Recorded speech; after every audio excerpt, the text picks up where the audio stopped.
Greetings, everybody, and welcome to Scream a Day number 22.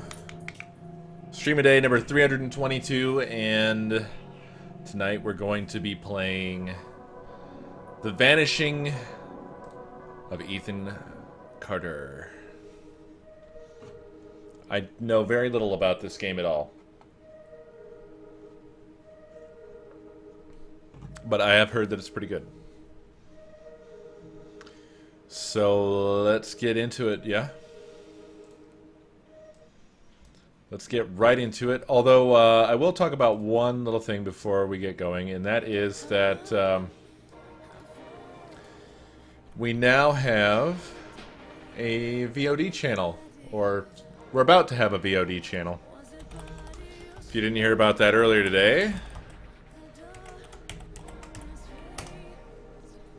So what's going to happen is I've got youtube.com/covods, and what I'm going to do is either export or upload the streams over to that channel, and I'm going to try to get as much of the Stream a Day/Scream a Day content up there as I can. I'm going to be starting with the Scream a Day stuff. So from the 1st of October, I'm going to be uploading those, and once I get caught up, then everything's going to be a one-to-one from then on. So every stream, immediately afterwards, I'll be uploading the stream to YouTube. There will be some weirdness, and there's a couple things I don't know yet. Like, I don't know if... Jesus Christ. $5 from Philo.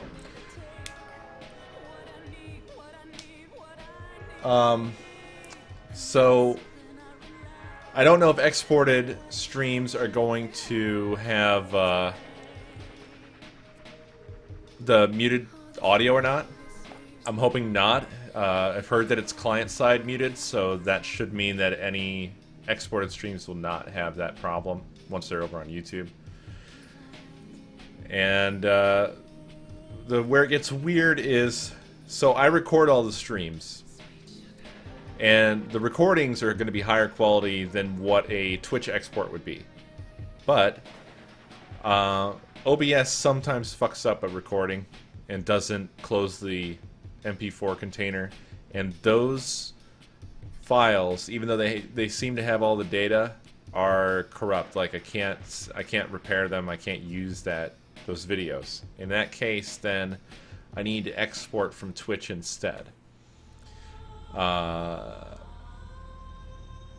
So that's going to be a little bit of an issue doing this, and streams from long past Twitch doesn't have anymore because they've wiped out everything beyond 60 days ago. So shorter than that actually now, but anyway, that's the plan. So you go ahead and feel free to subscribe there if you like. And I'm also looking for feedback on what I can do to make that as useful and enjoyable as possible from your perspective as the viewer. Like anything I can do to make it better that you can think of, that you would like to see, feel free to let me know. So yeah. So we'll see how that goes. I'm excited about it, and hopefully that will enable a lot more people to be able to enjoy the streams who are not able to be here at this time of night. Particularly, I think a lot of European viewers and some East Coast United States viewers and so forth, because it's really late. Like it's midnight now, or midnight 30 now on the East Coast of America. So that's pretty late for most people. Anyway, I just wanted to throw that out there for you guys. Let's go ahead and dive into The Vanishing of Ethan Carter.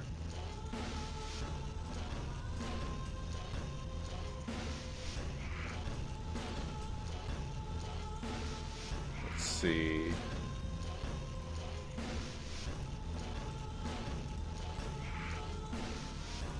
Is it gonna cooperate?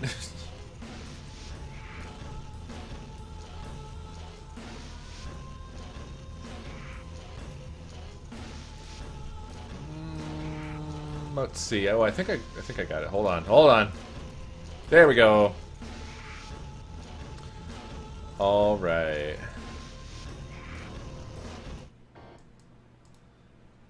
Cool, cool, cool. And I'll turn up the volume on Ethan Carter here. All right. Let's do this. I don't, like I said, don't know much about this game. But it looks really good, so...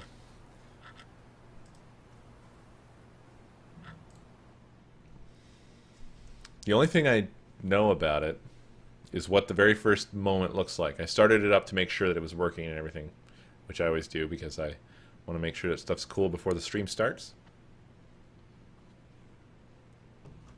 So I will show you the thing I learned.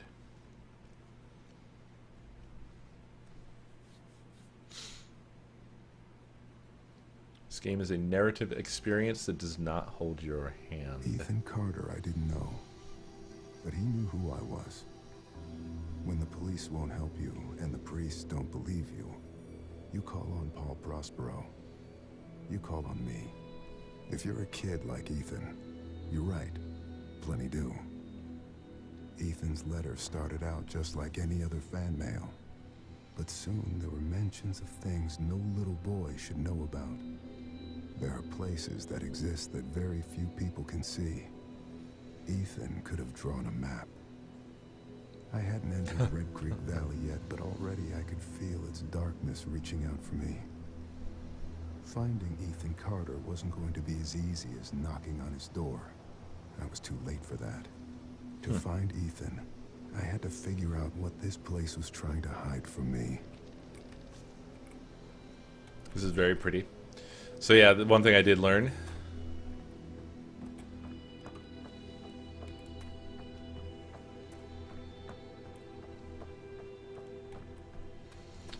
I do like to change the tempo a little bit of the streams as we go. I mean, for the past few, we've done SCP Containment Breach, which has been a very high tension, high spoop sort of thing. And this, I feel, will be a little bit more of a chill experience. With a little bit of creepiness and some spoopiness, or so I've been told, but perhaps it won't, maybe it'll turn out to not be scary at all, I'm not sure. But that's what we're going to find out. So yeah, the thing I learned is when you go through the tunnel, it just spits you back out in the same spot, which is interesting. So yeah, I don't know anything about this at all, but I feel compelled to follow the train tracks. Yeah, you can't leave once you've gone in, apparently. When you go back through the tunnel, it just spits you out the same side that you started at. This makes me feel like it wants me to go down the trail. This is really beautiful. I mean, like, the modeling of this stuff is pretty fantastic.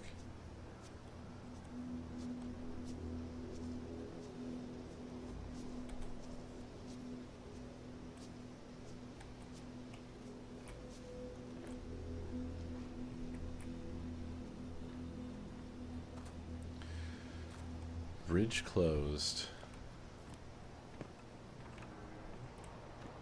Wow. Like the dust and everything there in the wind. Red Creek Valley seemed like a quiet, ordinary place. I've learned two things in my life. No place is truly quiet, and nowhere is really ordinary. Ethan warned me about that. Warned me not to be fooled by what I saw here. He didn't need to worry. I'd worked dozens of cases, hundreds. This would be my last one.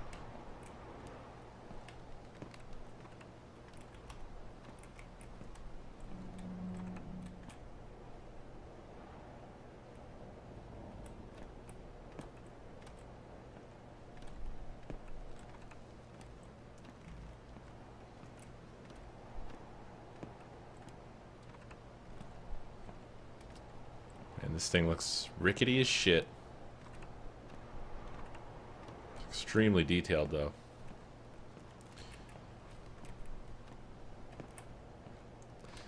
This gives me a little bit of a kind of Silent Hill-ish vibe, where you're entering into like a small town. It's got stuff that looks like it was in progress, but perhaps abandoned. Oh, I can climb inside this thing.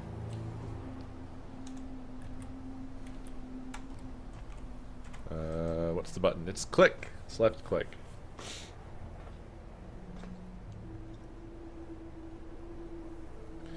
Forward, back. Turn off. It's not on.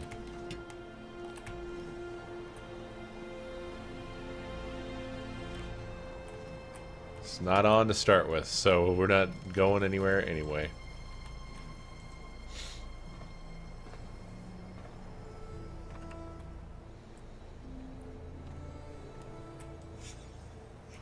Blood. Human? Animal? Murder? Accident? Crankshaft?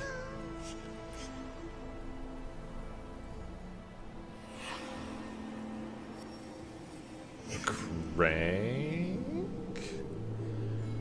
Whoa. This is wild, man. It's down by the water. Underneath the bridge. Top has sprung a leak. Alright. That's pretty cool.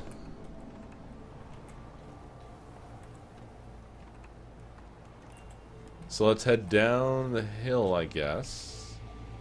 There's a road here. I don't need no road. Or do I? Oh, yep, I do.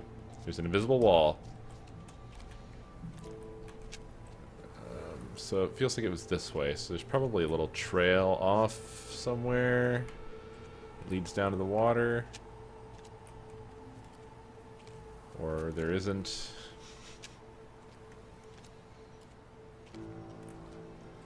Man, that's some good ass shit.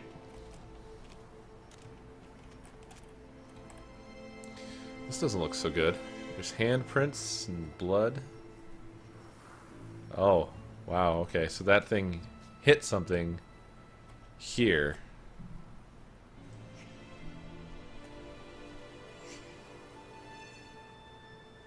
Oh, wow. These are legs here. Yeah. Took me a second to realize what I was looking at. It was so confusing looking. Well, that's pretty fucked up.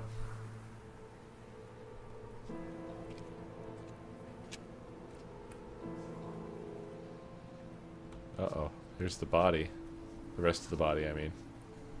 Fucking hell.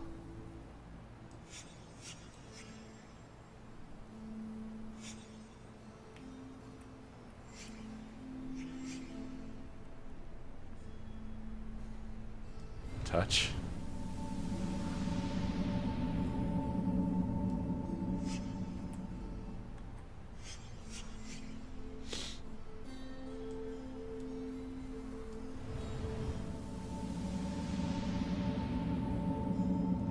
Why isn't this working? What am I looking for? I feel like it's trying to show me something, but I'm not in the right spot or something.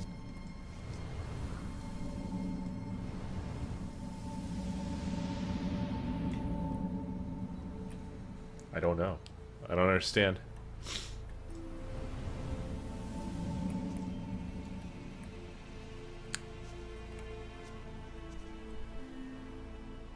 Well, I guess I'll head down by the water then, at least.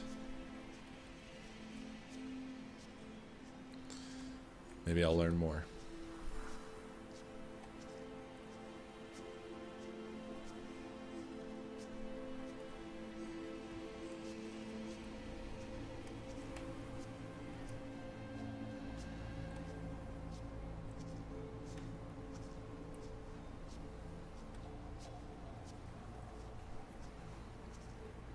Here's the crank.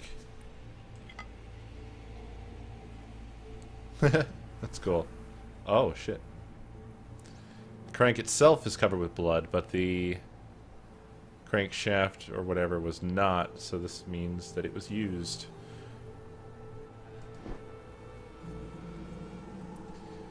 God damn, this looks really good. It's really impressive visually. Excuse me.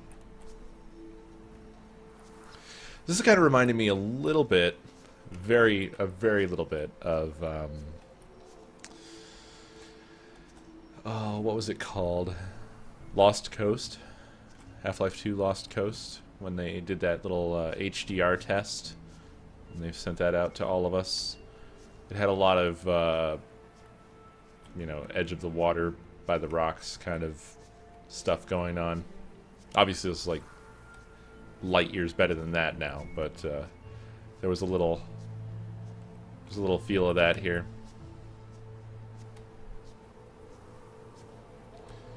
What's up with this jazz? What are these? These are nothing.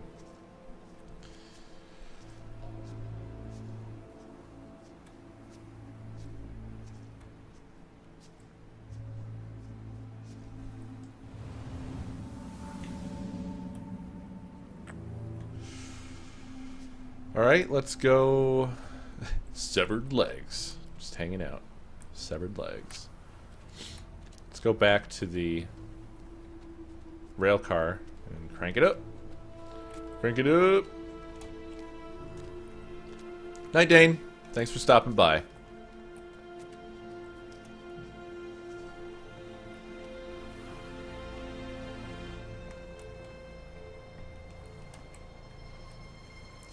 This is built on the Unreal Engine.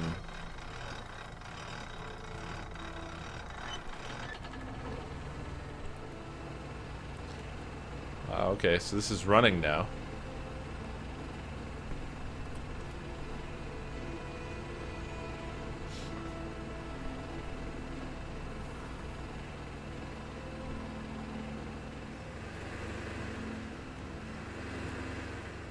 I don't know what we want to do.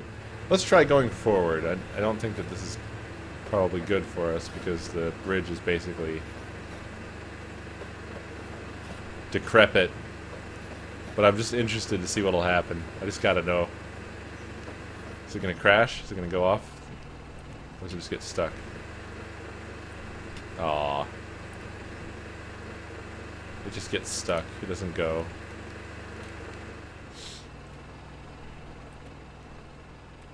Choo-choo, motherfucker!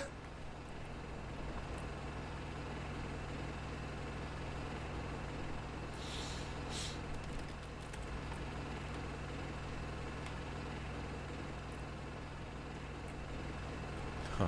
That was weird. I heard some creaking. It worried me.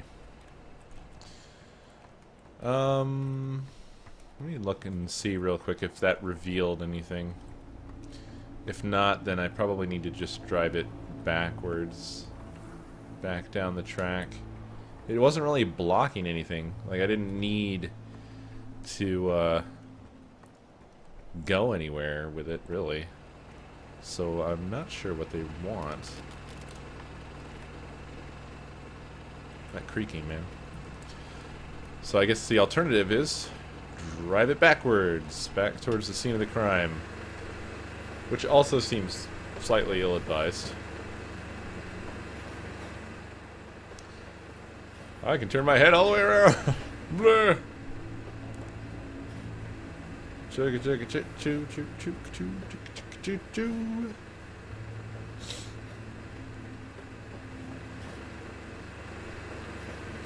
There we are. Oh! There was something else to inspect.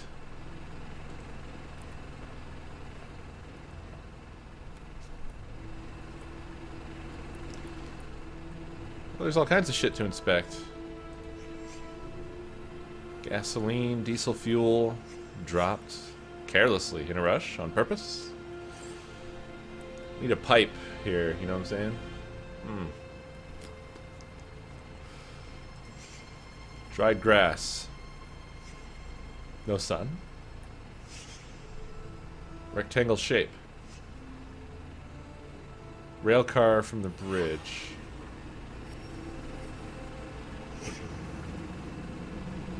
That was weird and cool and awesome. Okay, yes, this is a rail car.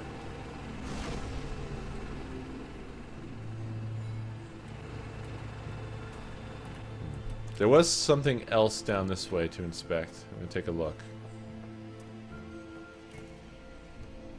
The hell? They were actually tied here.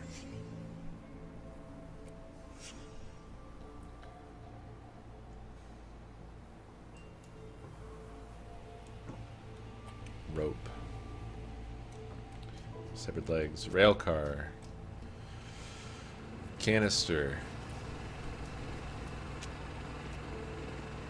Is there anything else I need to know about this rail car? Or have we put all the pieces together now? Let me go look at the body again. See if it makes a difference now. Now that we have more of the picture. It got bigger, but it's still not... We don't know enough.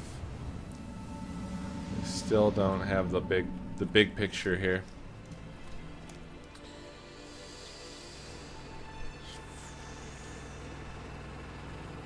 I moved the rail car around.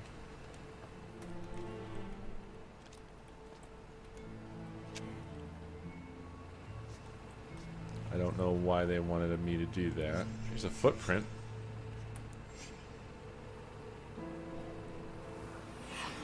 Oh no, they took a rock out of there. Where is this rock at?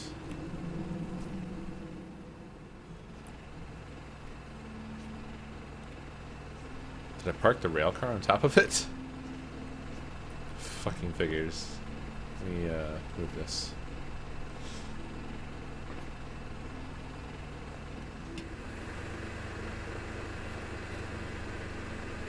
Okay, I'm gonna park it here and hop out.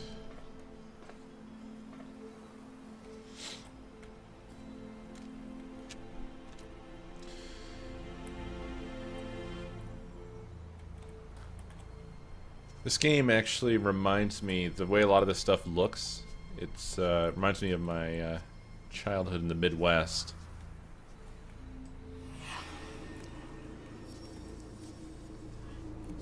Ah, fuck. There's a rock somewhere around here. Somewhere.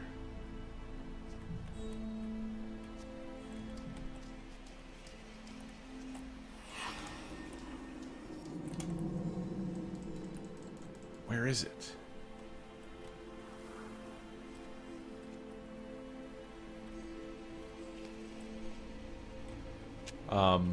Where I grew up, there was a lot of stuff that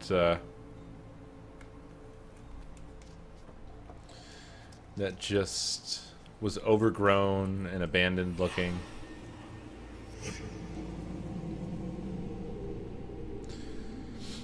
Oh.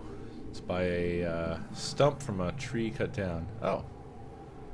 It's just down the way. Thank you for the tip. So, like, yeah, just this reminds me of home a lot because of that. Yep, it's got blood all over it.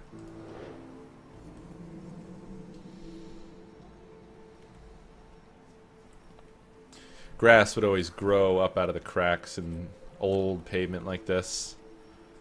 Like it right here. It was a very familiar sight for me. It was very, very well detailed. Although I didn't grow up near any sites like that. That would have been... Probably wouldn't have left if everything would look like that all the time. Still not enough. There's so many parts to this murder.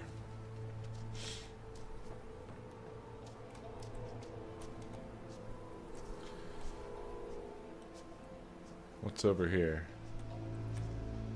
Anything of interest relating to this murder?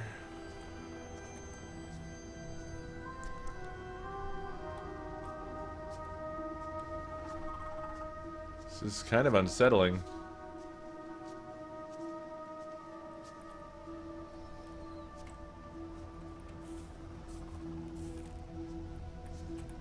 Is that a bird, or what the fuck is that shit?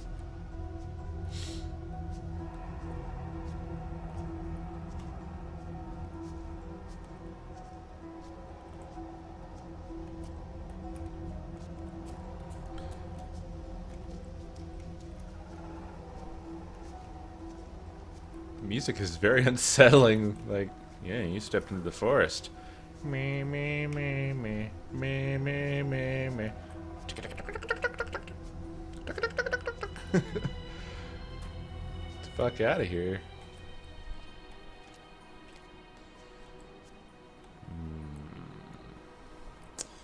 This here reminds me of an old ghost story. Something about a lady, like Lady of the Rock or something like that lived like up in a weird... Hey, it's Natsu. Natsu, welcome to the cohorts. Everybody welcome Natsu to the cohorts. But yeah, like a ghost that lived up in a rock crevice and watched over travelers on the road. Something like that. An old ghost story.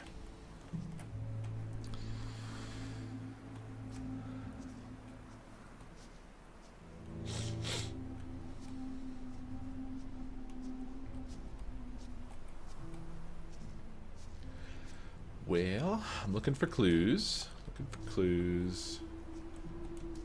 Co's clues.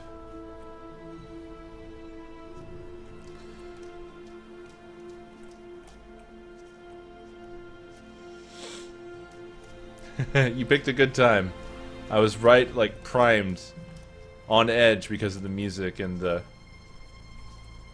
weird chittering sound.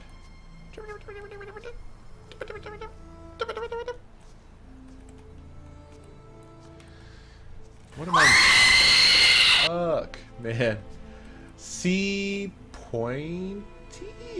Is that C pointy? It sure is. Welcome to the cohort, C pointy. Everybody welcome C pointy, please. Welcome them to the cohorts.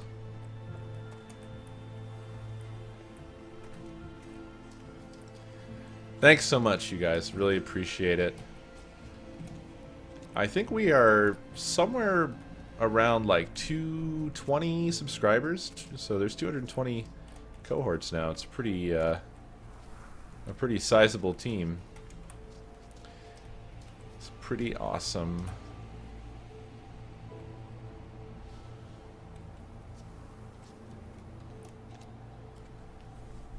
Have you guys seen anything I missed? I feel like I've kind of walked over everything and nothing is catching my eye anymore. There was the rope. Severed legs. Interestingly, the rail car seems to want me to look at it again. I guess that's the open thing right now. I don't know what it wants me to look at it about.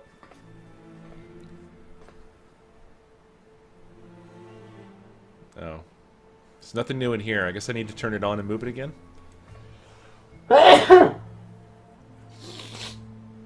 Excuse me. I don't know what it is about streaming, but I've suddenly come down with the fucking plague. I've got Ebola. All of the sudden. I was fine, and now I'm like sneezing and congested all of a sudden. Alright, so we're gonna pretend to be the murderer, I guess, and put the rail car on the bidet. Right here.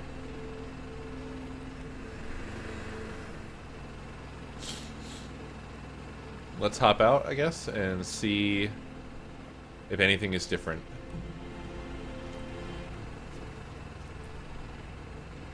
Wow, that was like right on target. I parked that wheel right on the blood.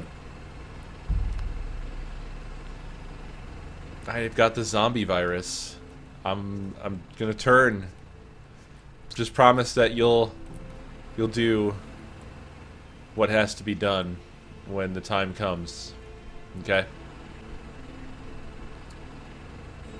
Oh man. What do you want me to do with the rail car? What are you trying to tell me about the rail car? Like, I didn't lose it. I don't need to be instructed on where it is. I've already inspected the blood on the front of the rail car.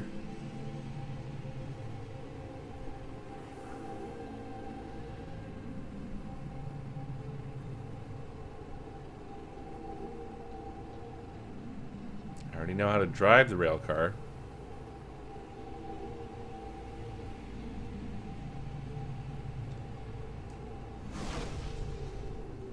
I don't know.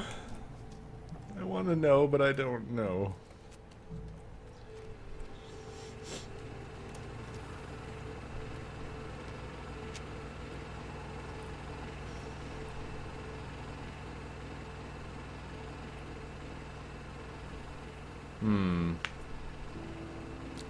Check out the forest some more.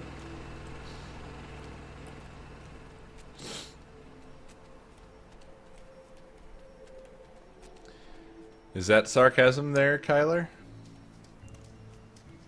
I'm open to hints. I've only been playing this for about half an hour now, so I'm not sure what it is that I'm supposed to be catching on to super quickly. I've inspected a bunch of stuff, and it hasn't been enough apparently to see the big picture of the murder, so now I'm looking for the next clue.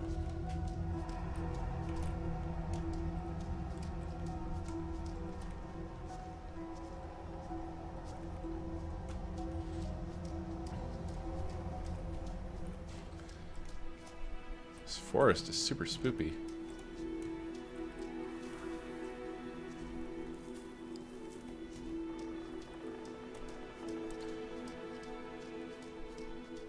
I mean, I feel like I'm leaving the whole crime scene here. I don't feel like I'm gonna find anything up this way.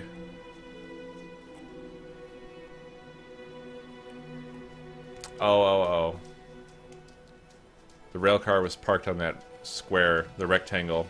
I forgot about that bit. Hello. Hello. It's time for your 5-minute break. What? It's time for your 5-minute break. Alrighty. It's time for my 5-minute break.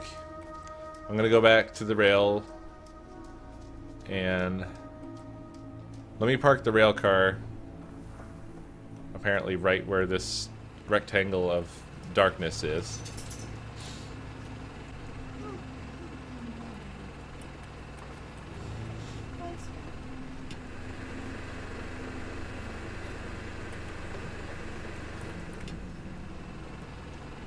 I think I've gone too far.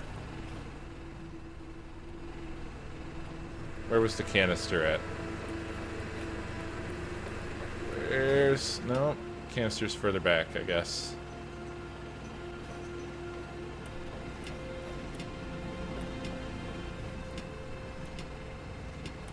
Oh, okay, pause didn't get the word thing.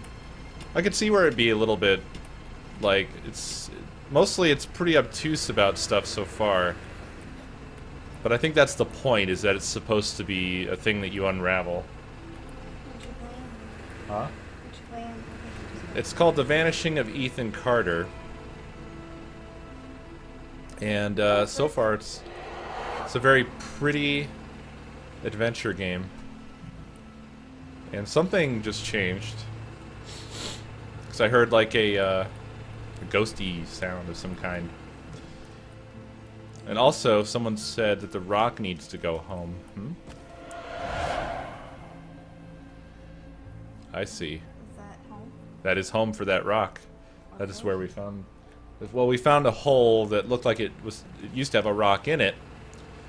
And then... Then we found a rock. And then we found a rock, yeah.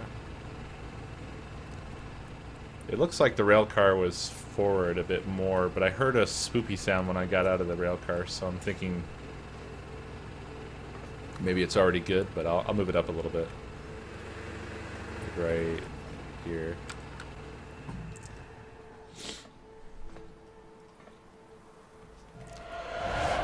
Yep, spoopy sound. Cool. Alright, everybody. I will be back in 5 minutes, and then we were going to touch this dead body. We're going to touch it. Woohoo! touch Poke that. with a stick. Touch that dead guy. We're going to touch him. Alright, so stay tuned. I will be right back. Nice stream.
Yo, yo, yo, I am back. And ready for more The Vanishing of Ethan Carter. After I open this bottle. Okay, now I'm ready. Let's see if we unveiled anything at all. Yay!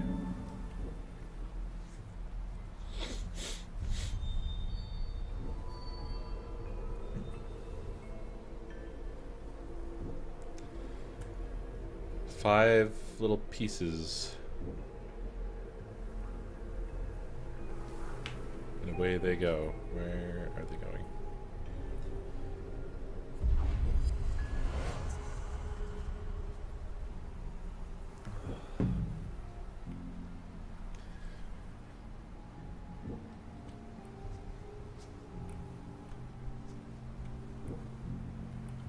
Interesting.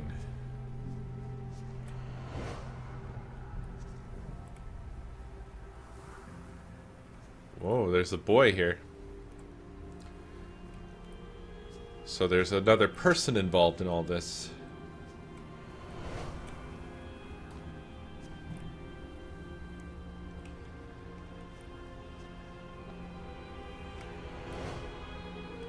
Oh, shit.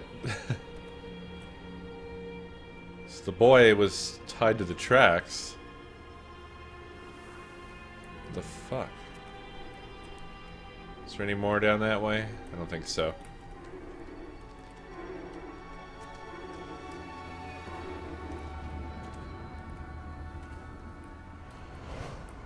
Oh, well, shit.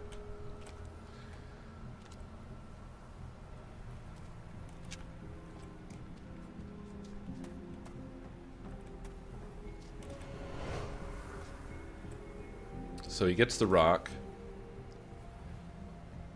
Number one.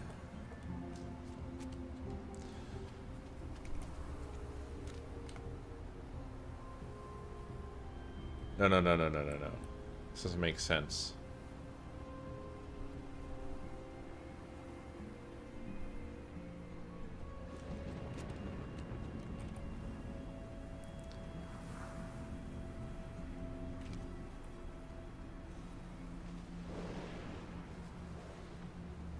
What happened? What happened? He's been hit by this point. So that's definitely after getting hit with a rock. But he had to have untied the ropes here beforehand. I feel like that's the first thing. So I'm gonna go back.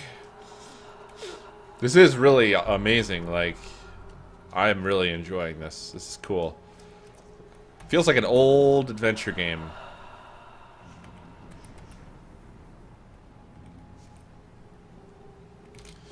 Okay.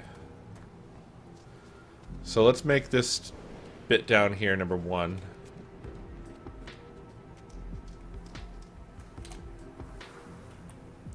Oops, I don't think I turned off Silent Hill. It's just cranking away back there in the background. Sorry, Silent Hill, but good night to you. Okay, I think this is number one. I think this guy tied the boy to the tracks. Right? And then...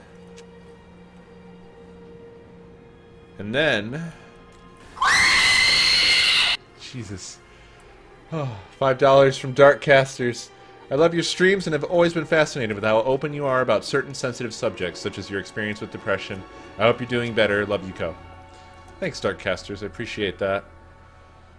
I have been better, and I feel like it has to do with the fact that I've been open about it, and I've talked to a lot of people. I still have down times, but I have people to talk to about that now, and it helps. It really helps. Talking helps. Getting it out helps.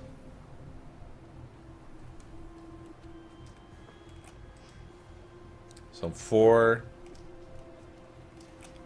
5, 6.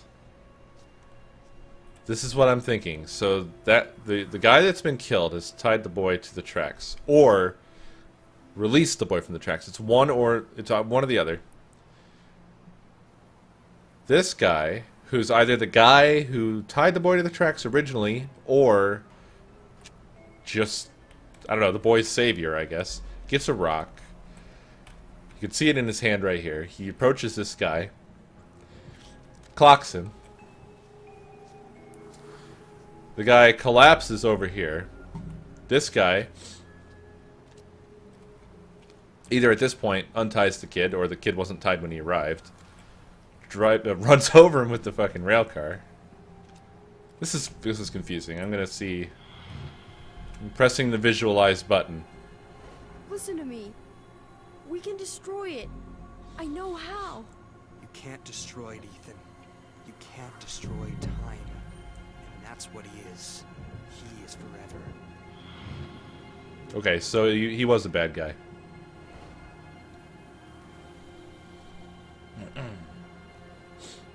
Gail, honey, I wish there was another way.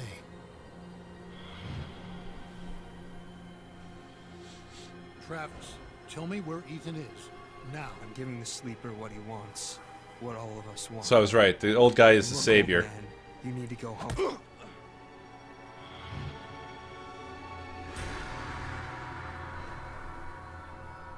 The boy unties himself.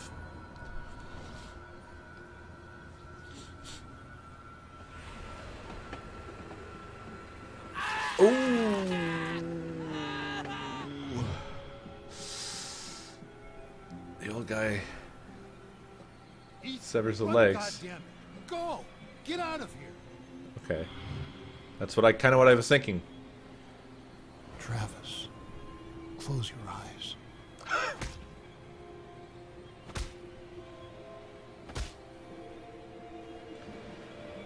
Wow. There you have it. That's how it all played out.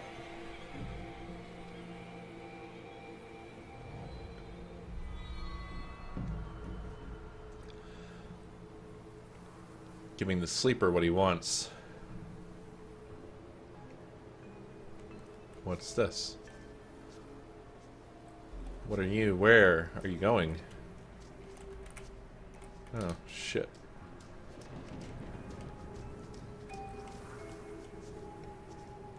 What's this? I don't remember there being anything down here. Grandpa? Stay away! Ethan, I'm sick too. I can feel the sleeper in my head. Then fight it! I have to destroy the room! Corvus, I'm sorry. Ethan, Oh no! I can't let you do that. Wow. How weird. Whatever had turned Ethan's family against him, the grandfather was trying to resist. Age helps against those things that feed on hate. Not because of wisdom or experience. Because the old are tired.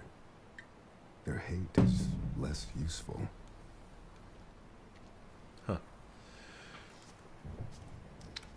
So I missed a story back across the bridge, eh? Is it still back there? Is it okay to do things a little out of order?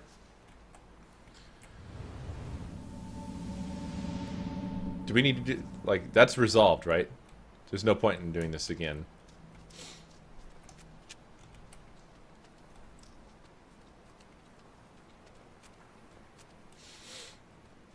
So I'll go run back across the bridge real quick.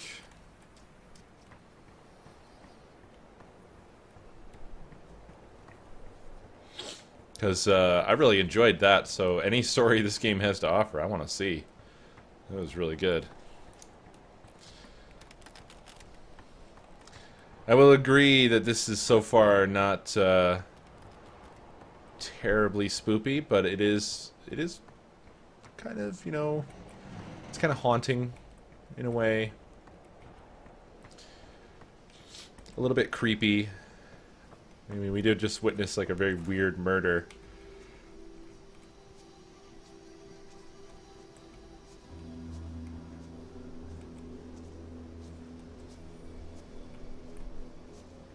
Oh yeah. Yeah, I went to investigate the bridge first and kind of ignored this path that went off.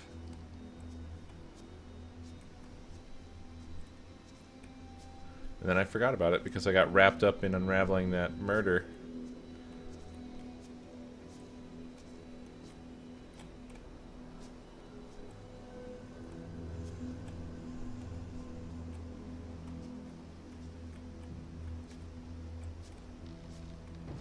Whoa! What the fuck? That scared me. Sense. There's bones. Skulls. But why? Why was this here? What is this telling me? Everything's in like a swoosh that goes down into the right. I don't know why.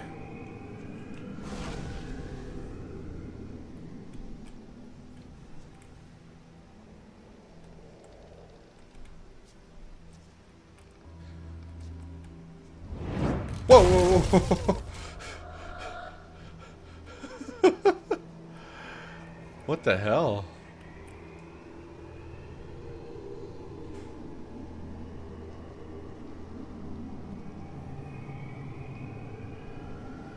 This is painting more of the picture here. Are there more traps around?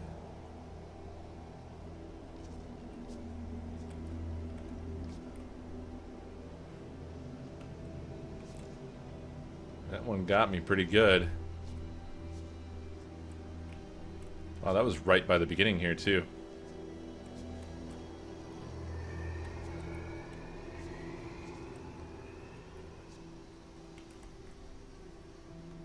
So there was one there. And then if I would have kept going, I run into that one there.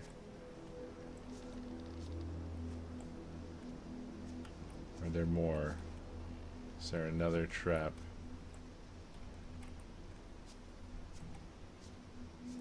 Paint the rest of the picture for us.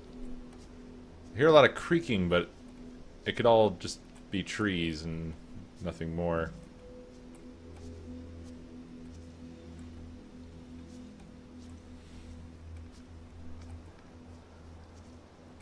Can't go over that way. Invisible wall.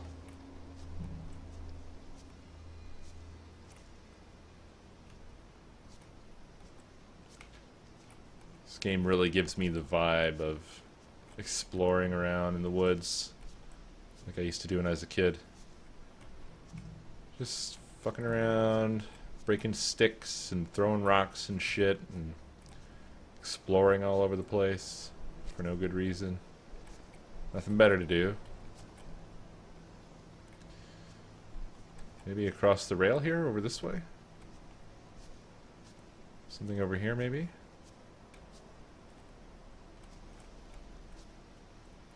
Some old trunks. Fucking hell. Those are scary, man. It's another piece of the puzzle. Looks like there's maybe one or two more pieces to this puzzle.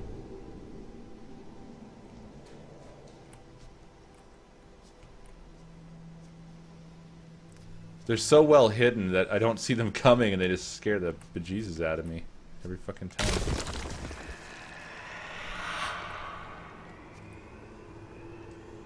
Wow, that looks like fun.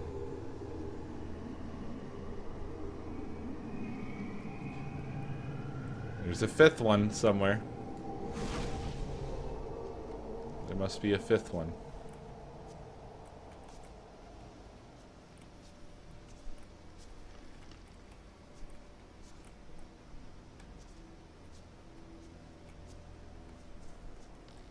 Wonder why so many traps. What would that be all for? Like poaching, I guess? Although the spring trap and the swinging ball of spikes did not really seem like poaching. Those seemed like trying to kill invaders, trespassers.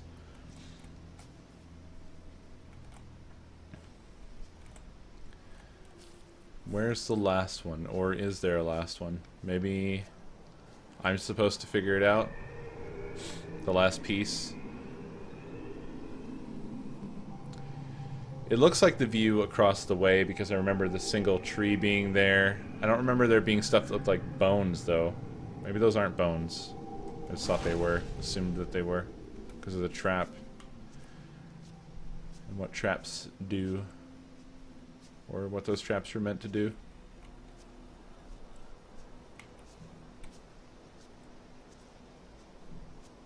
Yeah, you have this serene view and then all of a sudden this snapping, sharp snapping sound and a eerie, spoopy ghost sound. I guess that's probably why it's so damn freaky.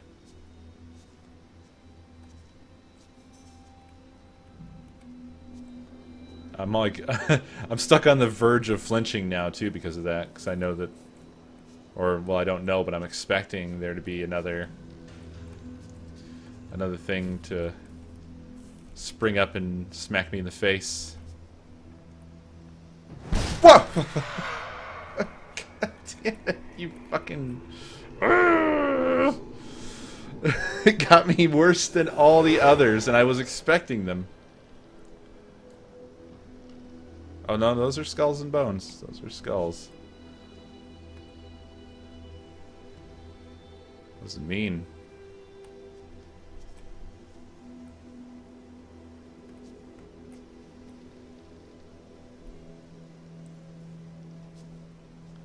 Like, look at all of these. Huge numbers of people. Probably 100, 200 people.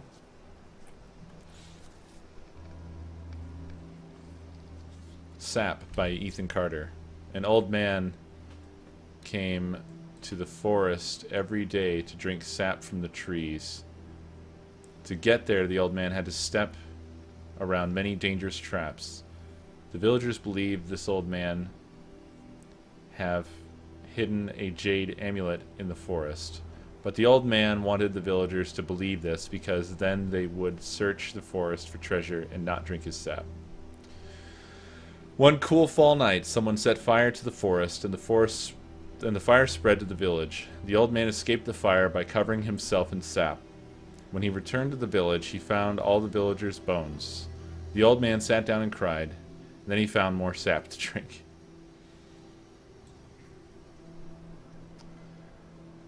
Interesting. Oh, an accompanying a drawing to go with it. It's a special little drawing, isn't it? You see a trap down there at the bottom? Yeah. How about Ethan, that? I told you, you can't be here. But Gramp, I wrote something for you. That's real nice. Thank you. Just leave it. I'll read it later. Sounds about right. I need to drink now. Give me the bottles. Oh, these are bottles of sap.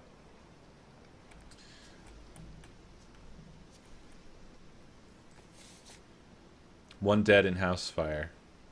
Bayfield County fire damaged a historic home in Red Creek Valley Wednesday morning. According to officials from the Bayfield County Fire Department, a family of 6 was asleep when the blaze broke out at the remote house, once owned by Albert Vandegrift, by the Ogden Lake in Red Creek Valley. Cale Carter, 58, was pronounced dead at the scene. Remaining family members were able to escape. Carter's husband, Edwin, 62, told investigators he may have fallen asleep with a lit cigarette in his hand. Firefighters were dispatched to the blah blah blah. After he... Wait, whoa. What was that there? After heated public hearing, no answers for Vandegrift heirs. Members of the Vandegrift family again gathered in the Bayfield County Courthouse today to debate the fate of the Vandegrift fortune, which has remained in escrow since 1961. James Vandegrift, 38, of Chicago, argued that his father's demands were unreasonable and that many Vandegrift family members have personal reasons for wanting to avoid living in Red Creek Valley on the Vandegrift estate, as stipulated in the elder Vandegrift's will. The recent fire in which the Vandergrift home was damaged, he said, only underlined his family's concerns. Very interesting. You want me to press the space bar and just read it like that? I like reading it off of the paper, though. It's more fun. It's kind of visceral. So, yeah. So Edwin done fucked up. A lot of people are mad at Edwin. And his wife is recently dead. Very interesting. Okay, so I feel like that's probably all that area has to offer us, so now we go on.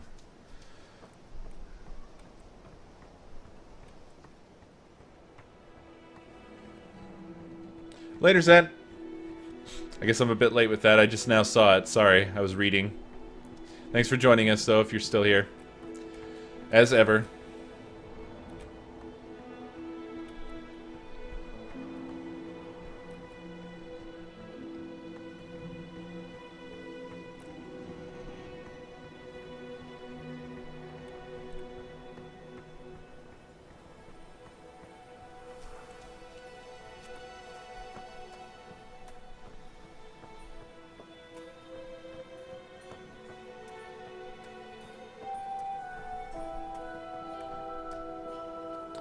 So, let me just see what happens if I do this again. Like, what will it show us? Same thing we already saw? Listen to me. We can... Right. Oh, cool. So you can review the whole thing and skip through and... Travis. Grandpa? Stay away! And then this is the last bit. I'm sick too. I can feel the sleeper in my head. Then fight it! I have to destroy the room! Corvus. I'm sorry. Ethan, Oh no. I can't let you do that.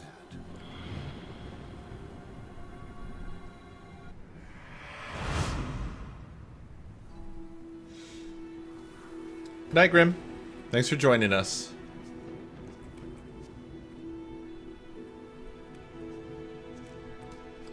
Okay, so where we left off this last bit was over here. And the game kind of directed us in this direction over here.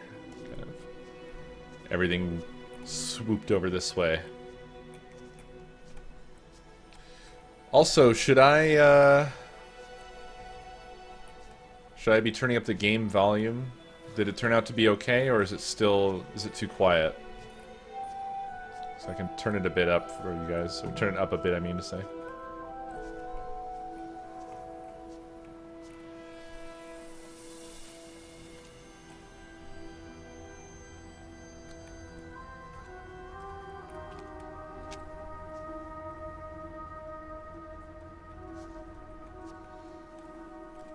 What are you talking about, Tunnelty?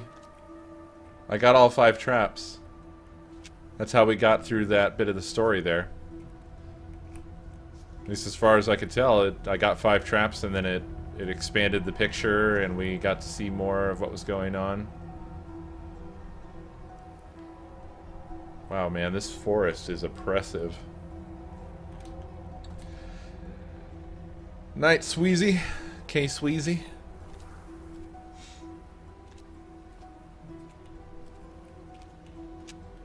It's playing like the most cliche little like da da da da da da, da like the Twilight Zone theme. I mean, it's played well. It's not. It doesn't sound shitty or anything, but it is a little cliche sounding in a way.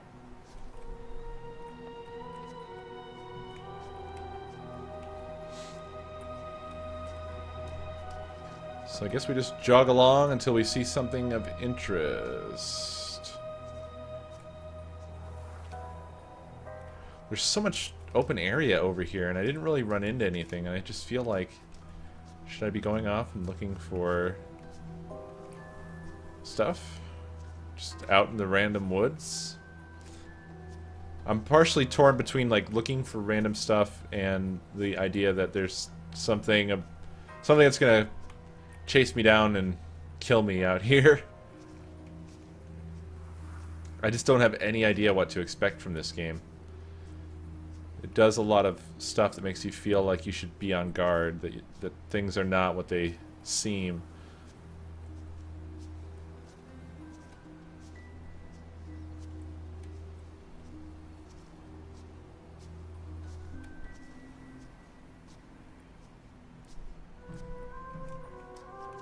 I don't know.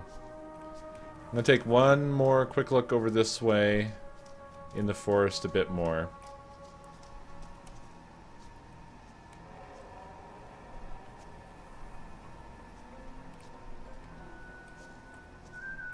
I swear the game is making different sounds and music the more I go over this way to sound more oppressive and more disturbing.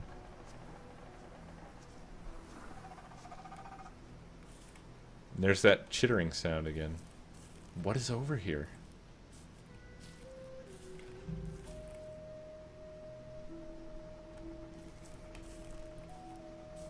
I guess it's just supposed to be creepy. Wait, what is... What? What are you? This is creeping me out. What is this? Oh my goodness.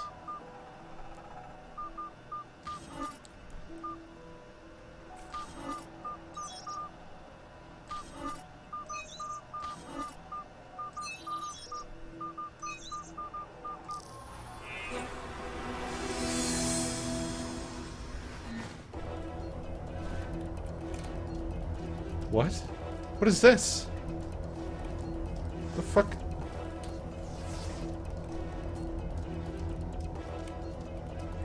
What the hell are you?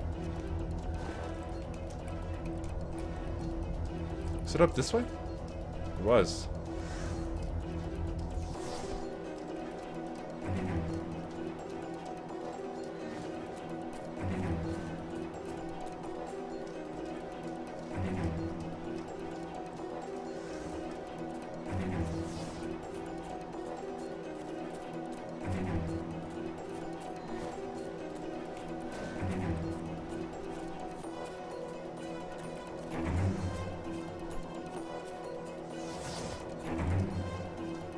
What are you? What is this?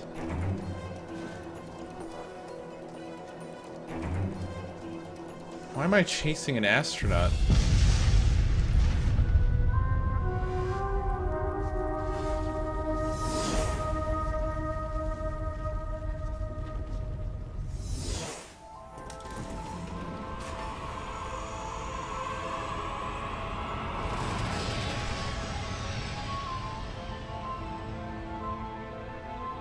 What the fuck? Extraterrestrial containment capsule number... Holy fuck, we're in a wormhole. What happened? Really? Tell me. Good God. This has gotten wild really fucking fast. We're in the forest. Now we're in a wormhole. Light years across the universe, apparently. Because I was seeing galaxies fly by.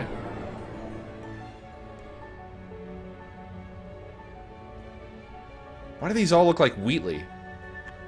Space, space, space, space, space, space, space, space, space. Space, space, space, space, space. Space.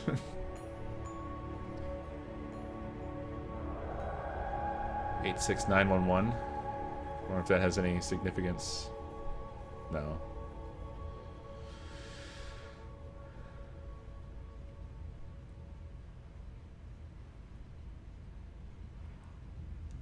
Okay, so I'm in it. Oh.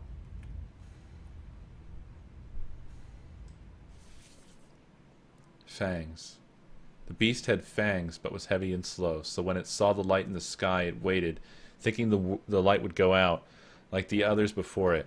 When it did not, the beast stood up, or stood. Fuck. Eleven. Welcome to the cohorts. Everybody welcome Eleven to the cohorts, please. Thank you so much. Where was I? The beast stood, rose up on its legs, and went to the place where the fire was still burning. As the orange light died, another took its place. This one was blue, a bright and pure blue that the creature had only seen along the edges of the stars. The beast showed its fangs, and the light vanished. A moment later, the light appeared again between two distant trees. The beast wanted to go home, but could not ignore the light, so it chased it deeper into the forest. Oops. When the light stopped, it did so in a clearing of trees. The beast entered the circle, feeling no fear. The trees turned toward the beast, pointing at it like needles, but the tops of the trees lowered and dug into the ground. The trunks and roots were raised into the air and closed around the beast like walls. As the ground disappeared, the beast realized it would never use its fangs again. It's unsettling. Get out of my room, Travis! Stories, stories. Always with the stories. Get out! I read the Fangs one. I liked the Beast. At least he gets to leave this goddamn place. Wow. Nice.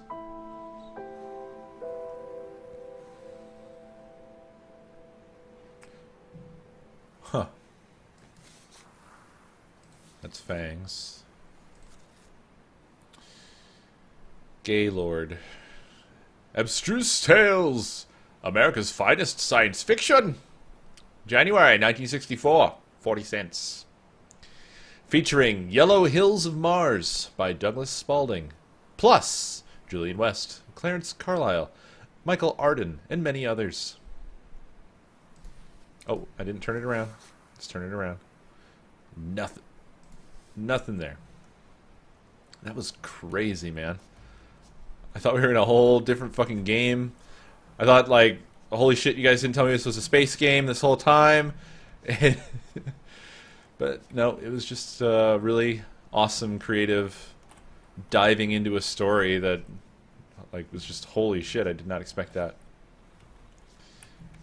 Okay, I feel like we've taken care of the forest now. Like, we can move on, and it's okay. I'm glad I went back, because I would have just completely missed that. It was just this one thing that actually you only really would notice if you were backtracking because of the light facing, you know, this way we're facing now. So that was pretty cool.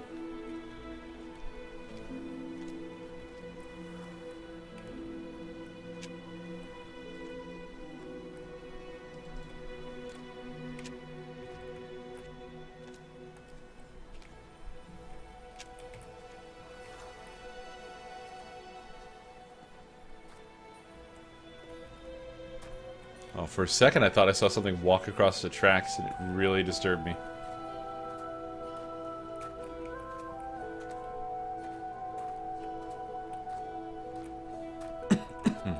Excuse me.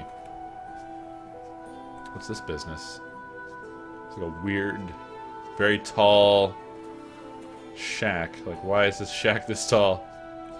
No trains have been through here for a long time. That was part of a pattern. Large pieces of this country were thrown away, doomed to become, and then remain, the worst versions of themselves. Beneath all that rot, dark things grow. Indeed. Indeed. This is the first game I played in a while that didn't have super fucking annoying dialogue either. Like, I can listen to that guy talk forever about whatever. Just keep on talking, man. Tell me about why dark things grow in places where stuff is abandoned. I would like to know more. As long as it's told to me by you.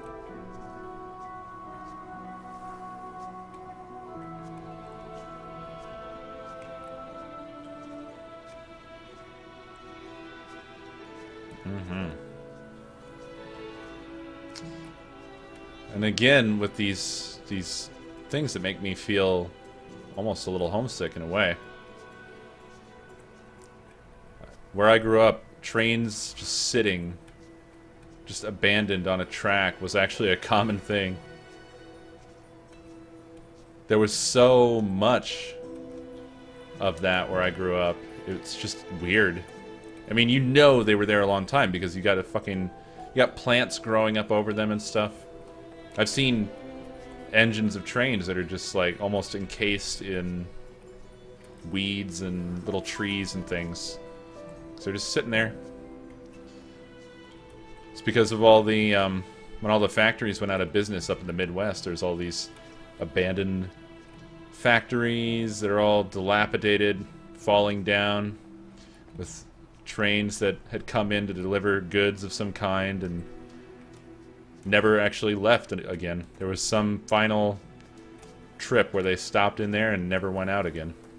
And they just sit there and stuff's growing all over them, all the concrete cracking open and earth coming through.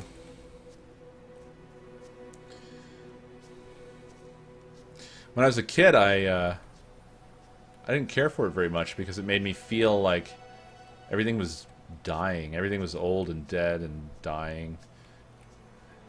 That stuff had happened that mattered at some point before I was ever there, but now it didn't matter anymore and everything was just gonna die. It felt depressing and lonely and defeatist. It's weird seeing, you know, stuff that you just... Whenever I would look at something like a truck in somebody's yard that's grown over and rusted and stuff's falling off of it and everything, and there's nothing else around, you know, it's just there. And I just... Whenever I look at that stuff, I always wonder, like, how did it arrive there? What was the last thing that happened to it? Was it just a mundane thing, like they came home from work, they parked the truck there, and for some reason, unbeknownst to them and anybody else, that was just going to be the last time that that truck was driven? Maybe it was somebody's old grandpa and he died the next day, so he never drove the truck again, and they couldn't bring themselves to sell it or something, or they just couldn't sell it. What's the story behind all these things that you see that just aren't touched anymore? How do they end up sitting there, never touched again? You know? How does a house on a property end up abandoned and caving in on itself without anybody ever stepping in to do anything? Did everyone who cared about it die, or did they just not have any money? What's the story? That's always what I think when I see that stuff. There was, actually, there was this house just outside of ooh, wow, that's beautiful. There was a house that was just outside of my hometown, out on the country road. As you were leaving the town, you know, in the small towns in the Midwest, whenever you're leaving town, there's a sort of this gradient where the neighborhoods get sparser and sparser, and then eventually they become very distant apart from each other, and they become farms, which are even farther apart from each other. And there was a house where I guess an artist of some kind lived, who did sculpting and statues and things and such. And out in their yard was this giant head, a huge human head with hair blowing in the wind. They're just sitting in their yard. And it didn't look like it was meant to be landscaping. It looked like it was just one of those things where it's like it's something that was built and it's just really huge. Is there a way to get down there? Looks like there's a cave there. I want to go back and check that out and see if I can get down there. But it was huge and probably extremely fucking heavy, so there was probably not a lot of places to put something like that, or any easy way of moving something like that. And it stayed out there my whole entire life, and I never really knew what the story was. It's like, where did this giant head come from? How did it get there? Was it just sculpted there and they just never moved it? What's the story to that, you know? And I never did learn anything more about it. I just assume that somebody who was in the business of sculpting, you know, like that they're just an artist for hire, that was just some project of theirs that was just never finished. Or maybe to them it was finished. Maybe they thought it was perfect and beautiful to be there in that yard. But it always intrigued me. Another thing that was always really interesting was an old dilapidated drive-in theater. Those are weird too, when they're all grown over and abandoned. You know, you've just got like this. They're really weird as it is to start with because they're so. As far as structures go, they're very unusual. You know, there's not a lot of things where you have like this big ring out. You have to basically put it out of town where it's going to be really dark. Oh, I love the fact that the wind picks up when you're out on this bridge, by the way. This is just beautiful here.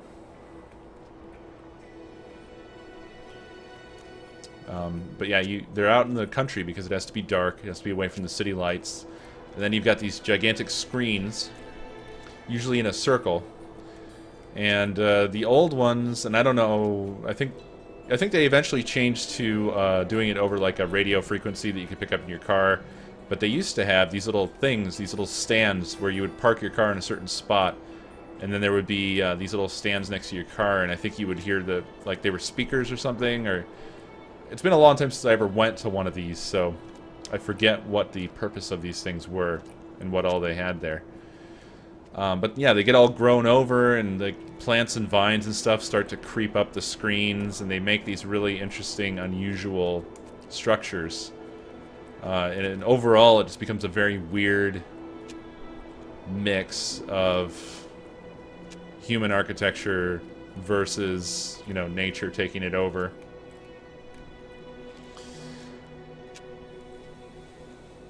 Another really creepy thing.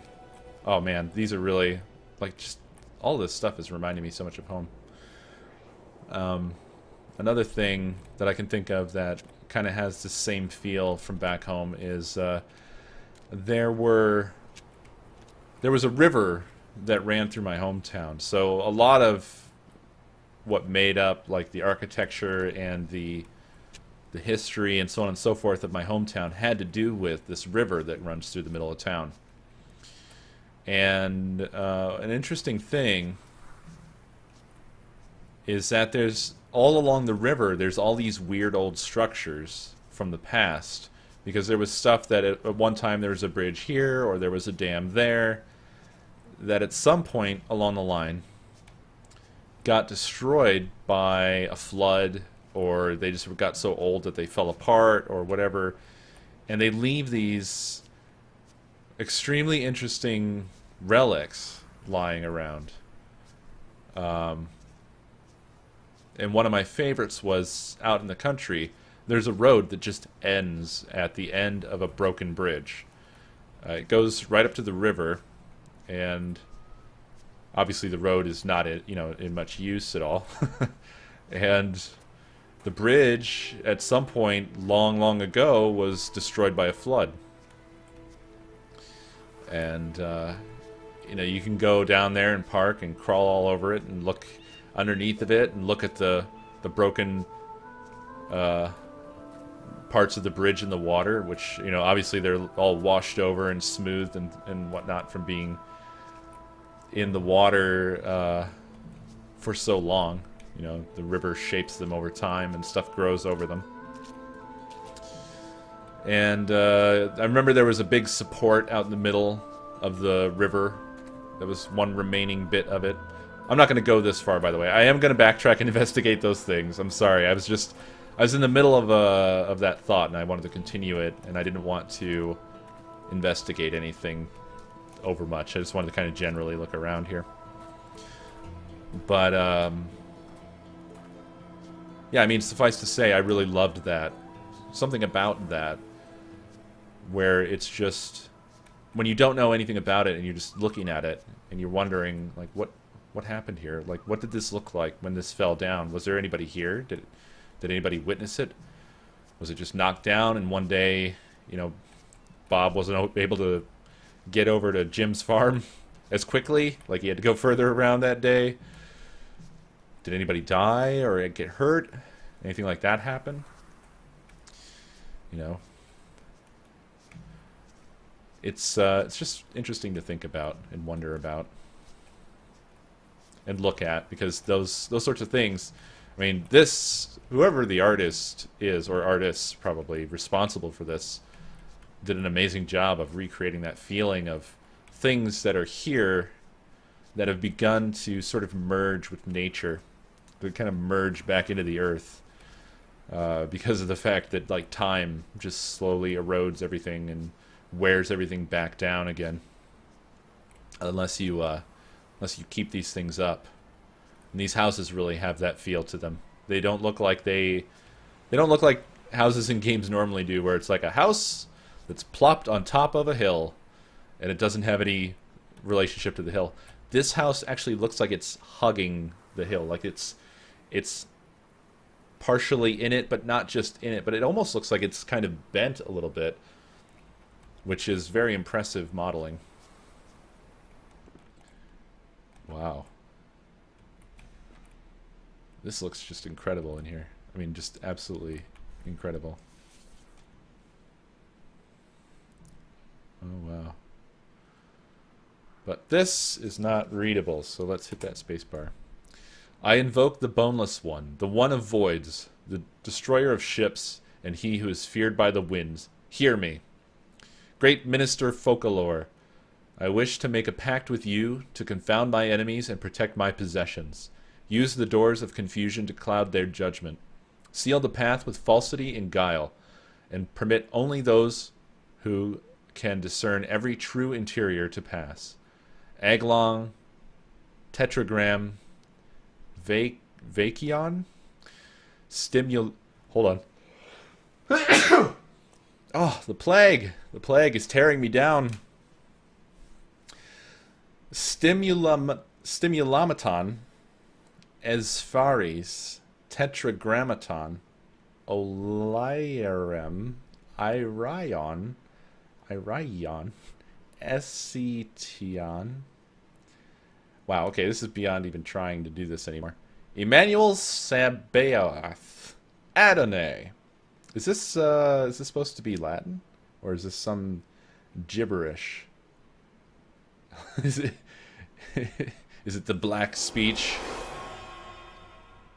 Oh, we have opened a portal. I got to take a moment here to just absorb what I'm seeing right now, because holy hell, this looks beautiful.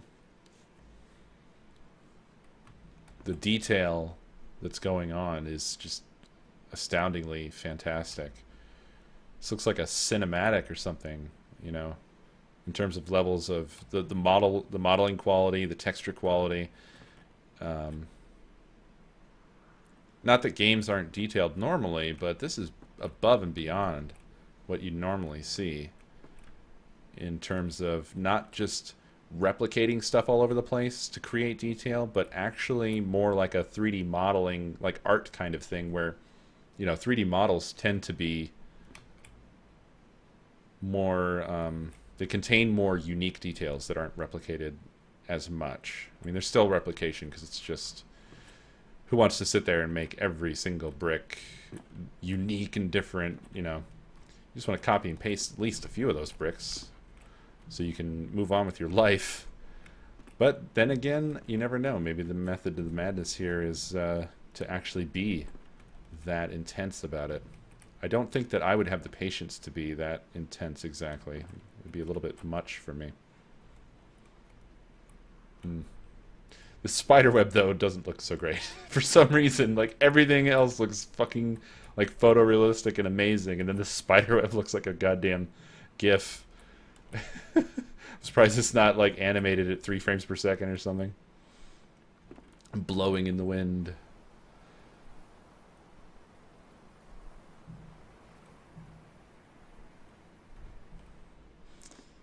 So this is interesting as well here. Oh. Should I investigate downstairs first? I feel that perhaps I should. I think I shall.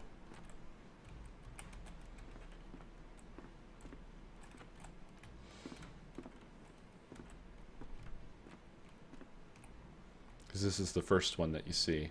Wait, was that exactly the same as upstairs?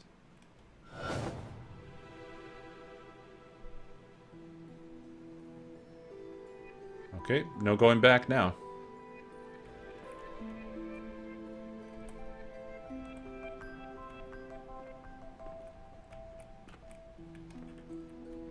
Some books here.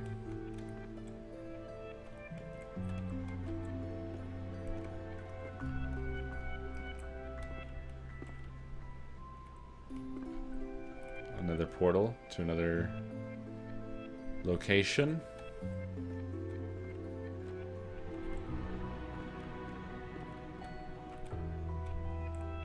Another. Oh, God, we're in the other house now. We've switched houses. That's incredible. Just seamless. Wouldn't have had any idea without looking out the window, which I'm sure that was their intention.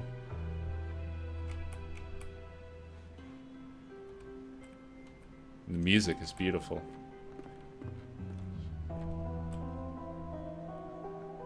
Just entirely lends itself to the exploration.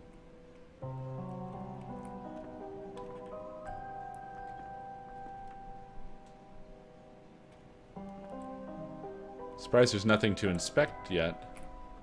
Must be like a bit of a maze or a puzzle to go through and see everything. Was this then the house that burned? Or the houses that burned?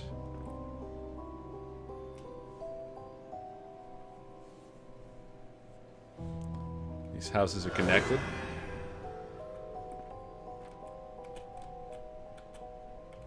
Which house are we in now? Can't see, so I don't know.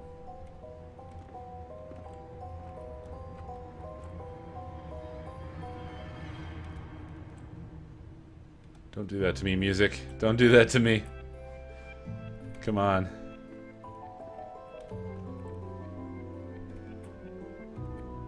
That's the same room.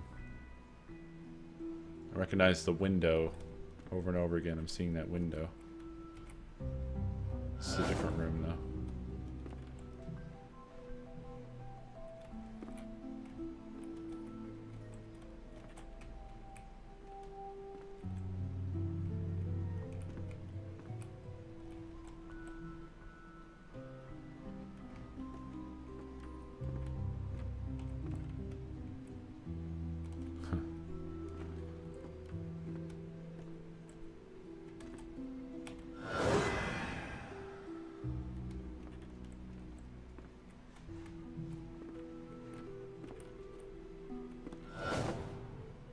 Oh. Huh. That brought us back here again. This is the same document, yes? Yeah.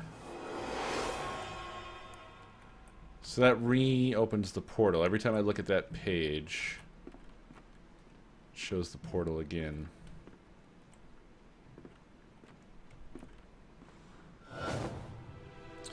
I was right about this being the same entrance. That's that room again. And what was this one? One with the chair. This one's different.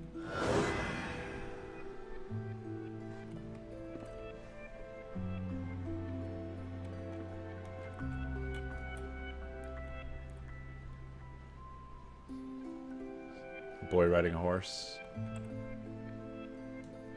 with a bunch of dogs. Couldn't make them out very well.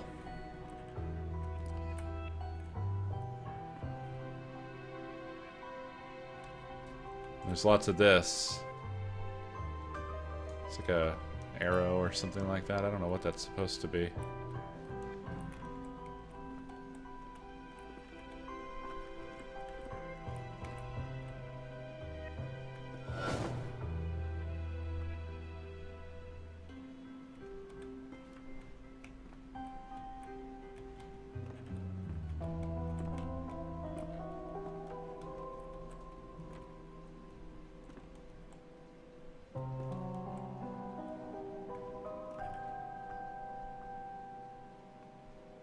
Recognize that place. I've been there. But it looks like there's not really anywhere else to go.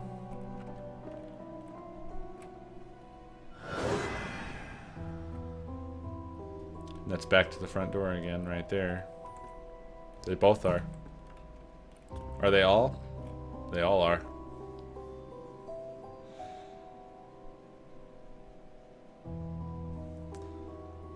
Wonder if I've gone the wrong way.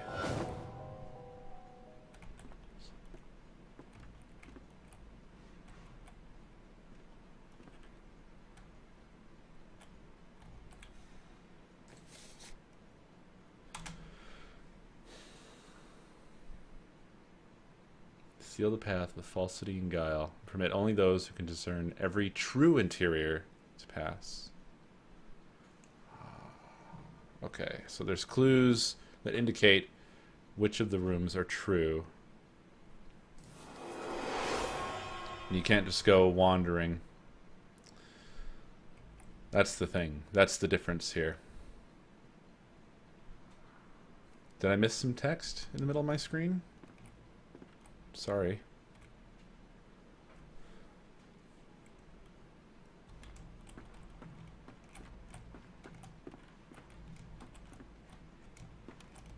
Let me look. These both start the same way.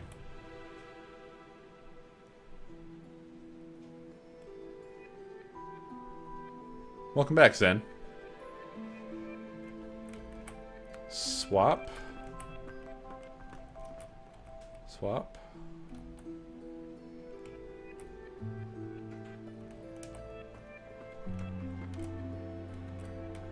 I don't think I recognize this path.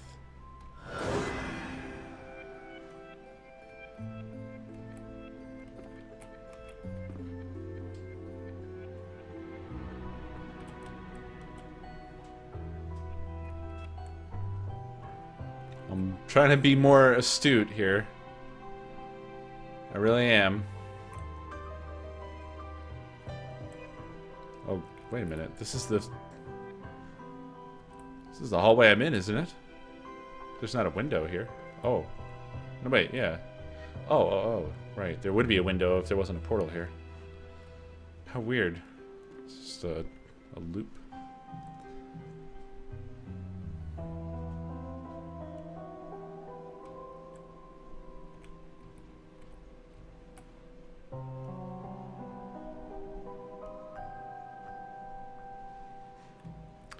I don't think it said I wasn't reading the text that was in front of my face. It's just I wasn't grasping what exactly is happening here, I think is the issue. So I'm swapping the rooms around. And I just didn't register that.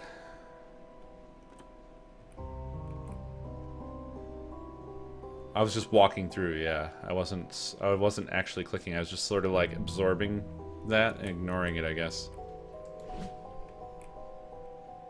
Interesting.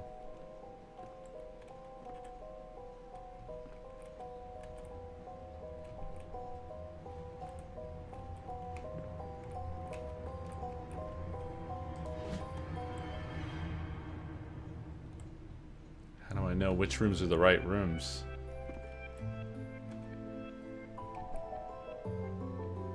This doesn't seem like this would be right. Would it?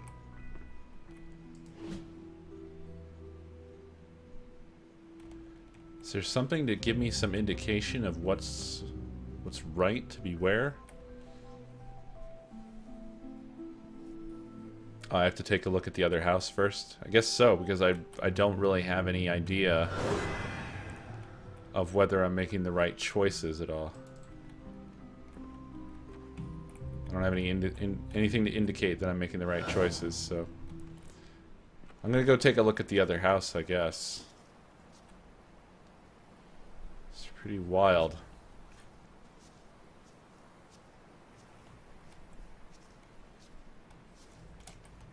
But yeah, I will admit that it wasn't exactly that I wasn't reading, it's that I was not thinking. I was not actually comprehending what they meant for me to do. I was just sort of like, I took it for granted or whatever. I was just blind to it.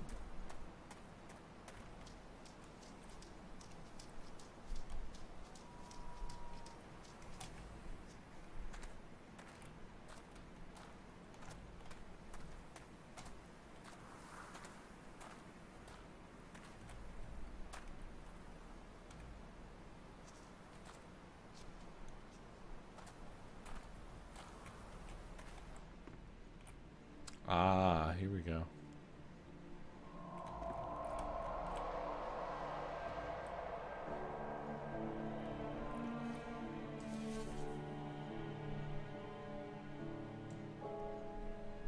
There's Grandpa and the boy.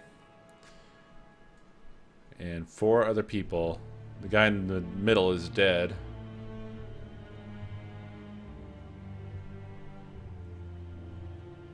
Very interesting. On the day this photo was taken, Travis was loud, Dad was sad, Mom was mad, Grandpa was quiet, Uncle Chad was mean.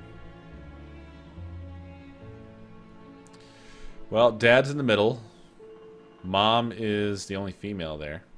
She does look irritated. So that leaves Travis was loud and Uncle Chad was mean. So that's the 2 guys on the right. It's hard to say. The guy on the right looks both mean and potentially loud. I'm not sure which one's Chad and which one's Travis. Unless the guy with the tie is Dad. No, I don't think so. The only one that looks sad is the one in the middle. That's got to be Dad. I can't remember what they said his name was at the beginning when he was kneeling over him on the train tracks. Maybe they didn't.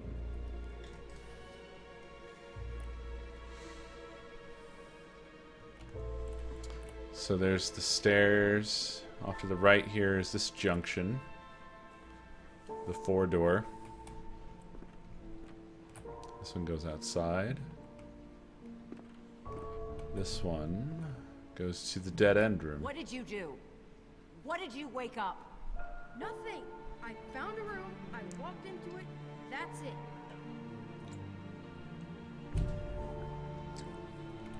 Interesting. His mom does not sound very friendly. You can feel it, right? Something coming from the Vandergrift house. I can feel it. Ethan disturbed the sleeper. He must be punished. The voice acting in this game is really quite good. So there's 2 dead ends off this 4-door room here. And it comes back to the junction. And then over here to the left is what appears to be the dining room. Looks You like. need to talk to your son. He was poking around in the old Vandergrift house again. Said he found some secret room. Yeah, really? Okay, I will go talk to him.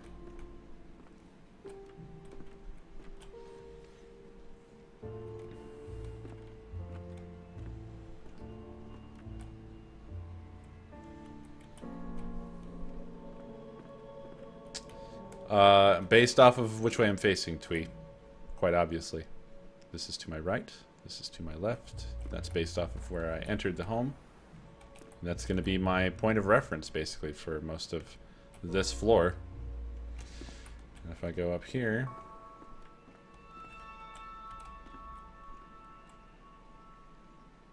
it's the room with the chair. They're getting worse. They keep talking about this thing, this sleeper. I know. What I don't know is if it's real or not.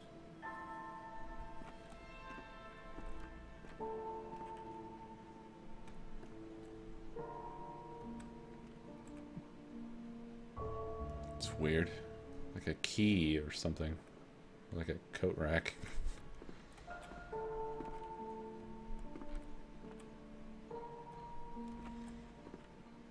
And that's the only room on this floor. I guess it's 2 rooms. There's this room and then... Oh no, there's a hallway here. I just totally missed it.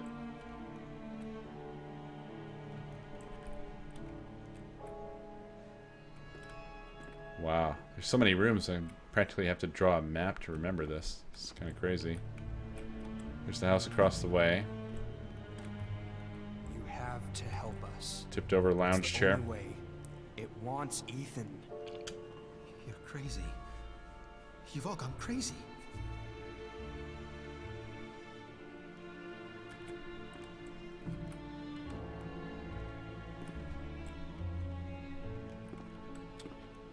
This looks like the kitchen, except for that's not an oven, even though it has a pot on it.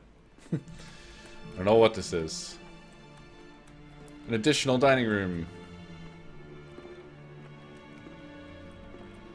So the long hallway has these two rooms off of it. I'm not sure I'm going to remember this stuff at this point, because there's a little bit too much to contain, to digest this quickly. Well, not quickly, but without more familiarity. And then we have the messed up old attic, which is connected to the other half of the attic, and that's that. It's not my fault. I didn't Jules mean for any Verne. of this to happen. From the Earth to the Moon. A Connecticut Yankee in King Arthur's Court. Treasure Island. Very nice.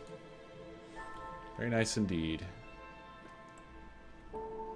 Another lounge chair.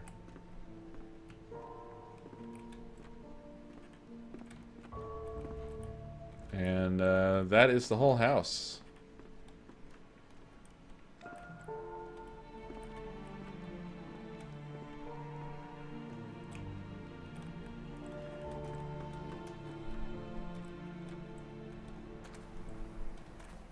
Or is it? Oh no, that's right. I've seen that already. So that is indeed the whole house. There's a road that keeps on going beyond it, up the road there.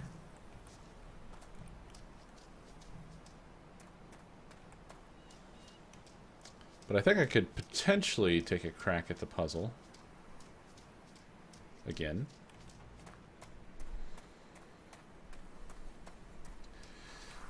There were a couple little jump scares in the beginning, but I don't think that this is so much about jump scares and stuff like that. It's about sort of eerie exploration, adventure, mystery,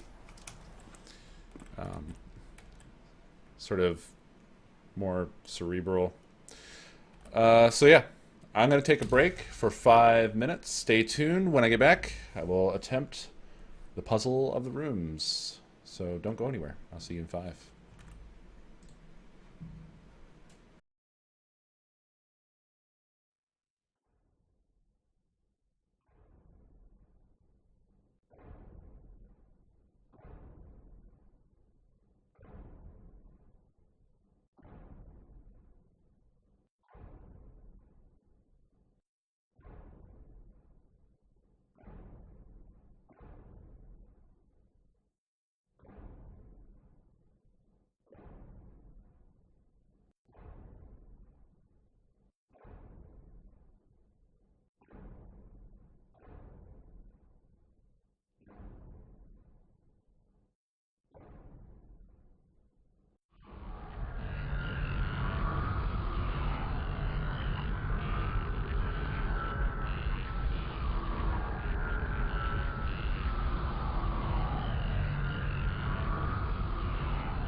All right, everybody, I am back, and let's dive into that puzzle of the rooms.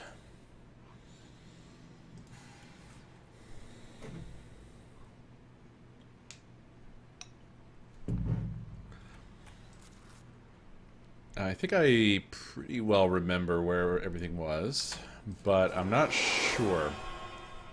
So we'll see how it goes. I'll do my best to get it first try, if I can. Right, so this is when you first walk in the back door of the house. So over here was a room with 4 doors. This is not right. This is right. This room was the dead end room, which this is that room. That was the outer door. This is not right. This is not right. This is not right. This is not right.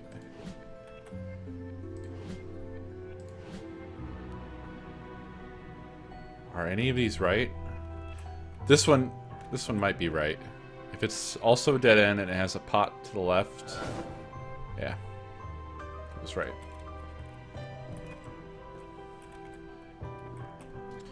So I am constructing the other house, piece by piece.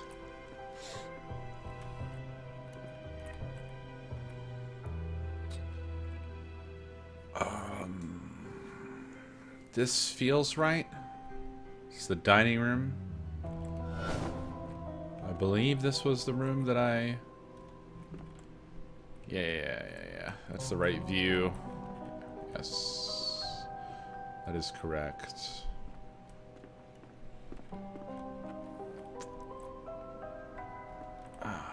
Was that the room with the chair? I remember that this was the long little hallway. Here it is. This is the long hallway. This was a room with, yep, a small room with boarded up windows, books straight ahead, I remember that. This was a room with a large knocked over lounge chair. That's right.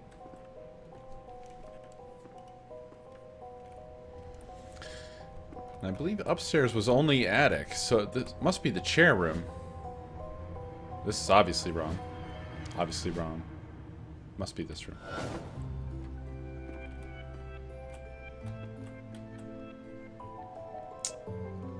This is a tough choice.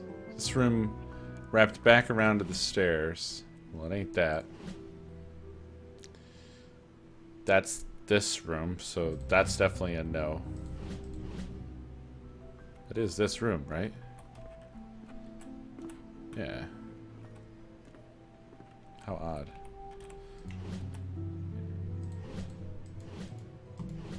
Must be this. And this goes back to the stairs.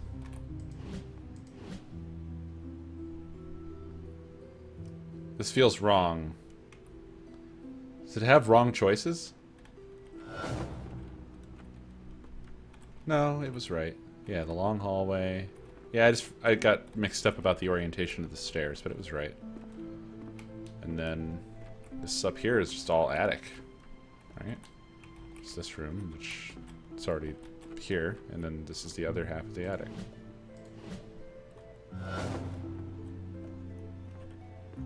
There it is.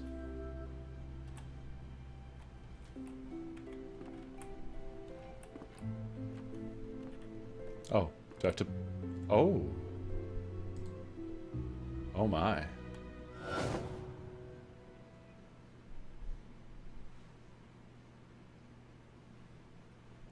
This room is incredible.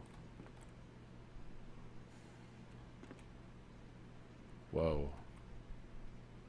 What are you? Look at this book. Oh my gosh, look at that head.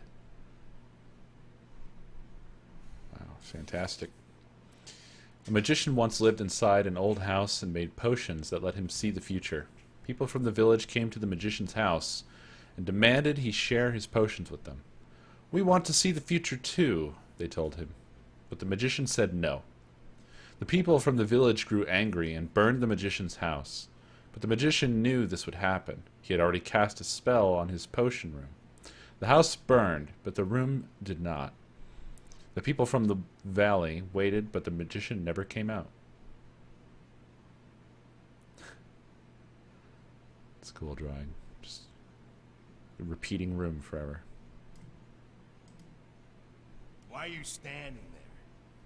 You spying? No? No. What the hell's wrong with you exactly?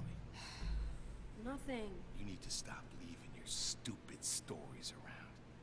They're freaking everyone out. Wow. That was pretty mean. Ah. So this is just a room in the house. Not that that's bad. It's really creative and imaginative. It's amazing. Blaines reveals moonshine operation. Bayfield County. Ashland Township volunteer firefighters discovered an apparent moonshine still while battling a blaze in the woods off of Old Ogden Road.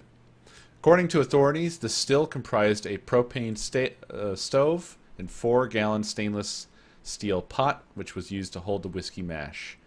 Based on the size of the still, Bayfield County Sheriff Hank Schafel believes it may be part of a small operation, though he admitted there could be other stills in the county. Officers on the scene recovered a half-gallon of apple pie moonshine and 1 gallon of unflavored moonshine. Apple cider and cinnamon sticks were found adjacent to the still. The police have been unable to determine who owns the still. Was there anything else? NASA launches ATS-6 satellite. Ah, this gives us the time that this occurred. This blaze. If you can look up when this happened. In Cape Canaveral, Florida. NASA launched what has been the world's first educational satellite in Florida today, giving the United States a powerful edge in telecommunication technology.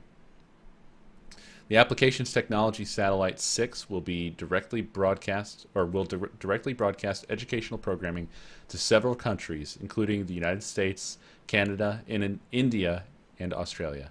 NASA believes the satellite will remain in constant contact with Earth for at least the next 5 years.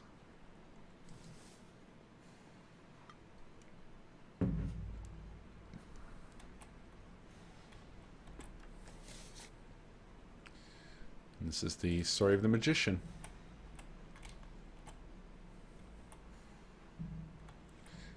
It's pretty amazing. And there we have it. We are in... I believe we're in the other house again.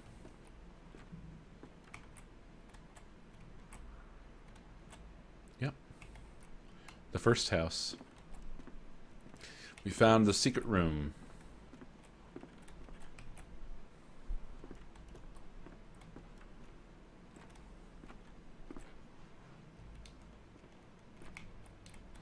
You know what's creepy is that little table with the sheet of paper on it is gone.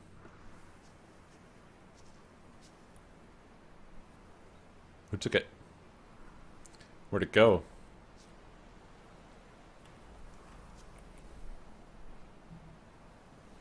See you later, Infamous. Thanks for joining us. Have a good night. I think 40 years is enough time for this level of degradation. There's a lot of factors that go into stuff like this happening.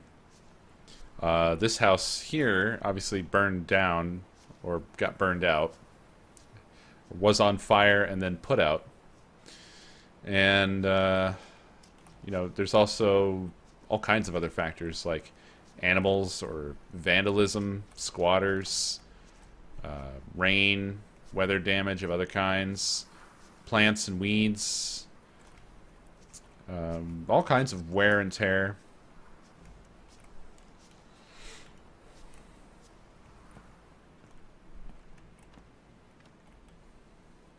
I think it's plenty of time for that amount of degradation to have happened. You'd be surprised at how quickly things wear down when they're just left. Oh wow, that's amazing down there. It's really beautiful. What a view.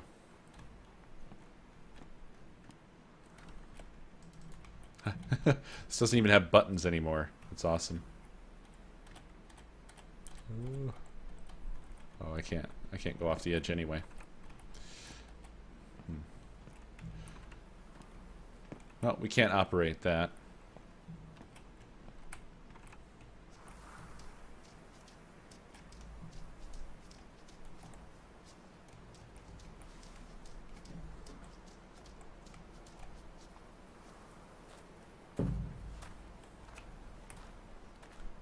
So now the question is, where do we go next? Do we continue down the road? Or do we continue on the road that goes beyond the house? Low road or the high road?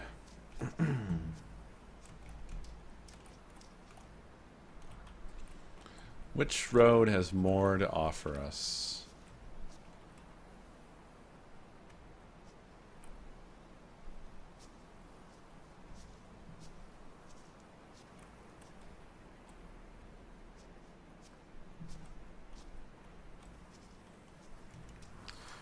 I believe I see a Steve suggesting that I go up the hill. So I think I will give that a shot. That's the first thing I saw.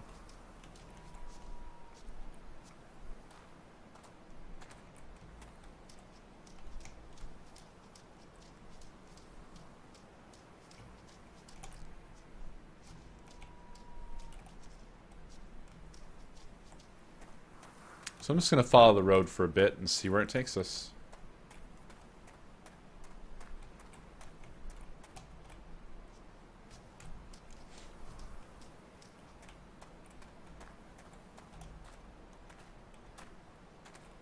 I'm trying to keep my eye out for anything interesting because it just seems like this game is chock full of interesting shit all over the damn place. We've got music.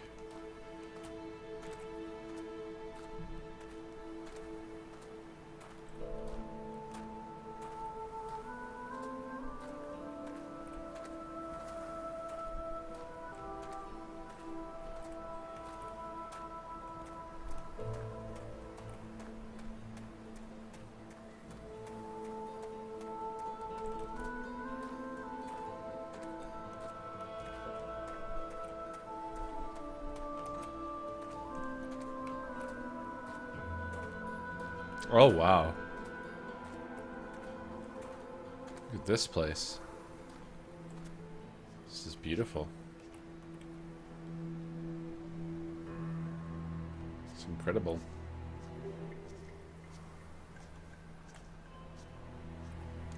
Oh shit, there's a graveyard here. Oh my.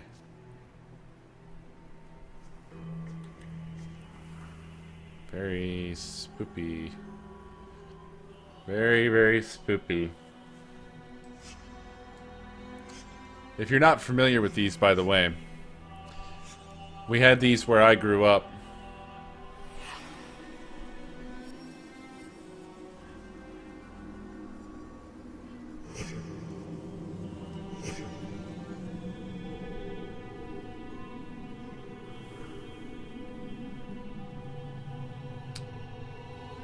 Wow. Okay, so it's inside that place. What we had these where I grew up, and what these are, if you're not familiar, are little houses that you put dead people in. I think the thinking was that they were for like observation purposes. If you wanted to come back and visit, they'd be there. Uh-oh, this is looking bad. Crow carcasses. Paint. Yeah, question marks.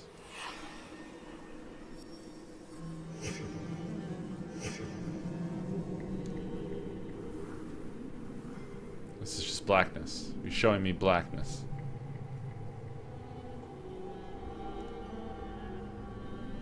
Mausoleums, yeah. I think that's what they're called. Okay. This looks like it's inside of a mausoleum. And that's why it's showing us mostly darkness. And temporarily staircase. So it's saying, go inside there. I'm gonna guess that we want to get the lamp first. I don't know if the lamp is even usable. It looks like it was pretty fucked up. But let's go take a look at least. But yeah, it's just a weird thing. These little creepy houses, you know, that you... Would you want to really go do that? Let's go visit Grandpa. His weird, creepy vault of death. Tiny little death house. Wow, these are amazingly beautiful, though. Are they? Aren't they? I meant to say. It probably sounded like I said, are they? But I meant, aren't they? Wow. This is all just fantastically rendered. Everything, every single thing that you look at is just breathtaking. This place is creepy as fuck. There's a weird warm feeling to it, even though it's obviously quite dead.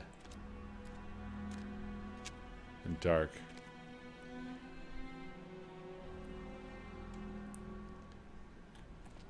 Good God, I want out of here more than anything right now. Oh.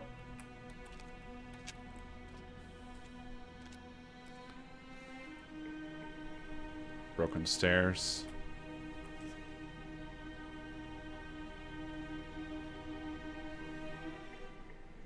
Looks like it could possibly still work. It's just not got the protective glass. That really just keeps it from being blown out easily. Yeah, there's no climbing this. It's done. Yeah, no, yeah, I know that the mausoleums are very expensive, so they were right. It definitely, I agree, they were a show of power. If you were poor, you were just thrown in the ground or whatever, or cremated. But if you the more money you have, the more impressive your grave site. Especially families of power. That's why mausoleums have the family name on the front wall or above the door, above the front door.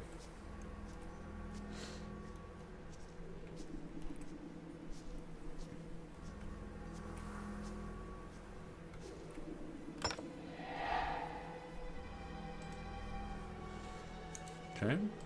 Can I take the oil lamp, or what's the deal? Fix. I must be missing some other parts. Let's look around a little bit more. Mortar, trowel, pile of bricks. Oh, they were bricking this up. They were beginning to brick this shut. It's never a good sign. Oh, God.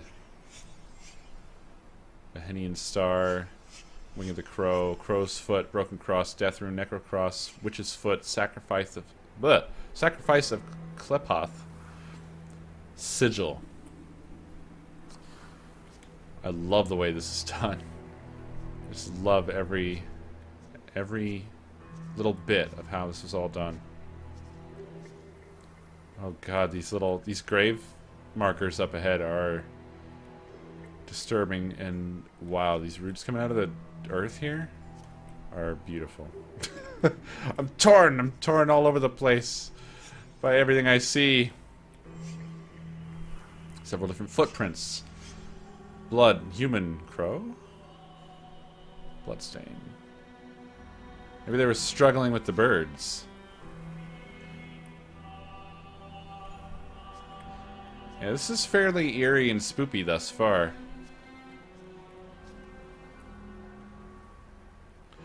This all appears to be in German.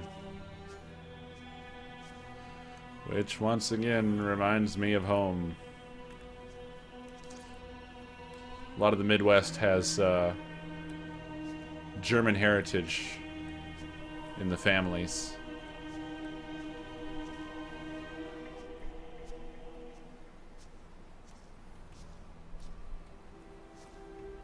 What am I seeing?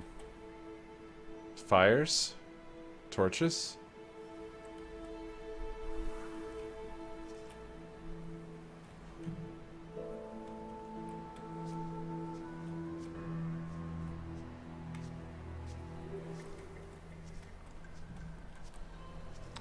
This is in the Unreal Engine, indeed.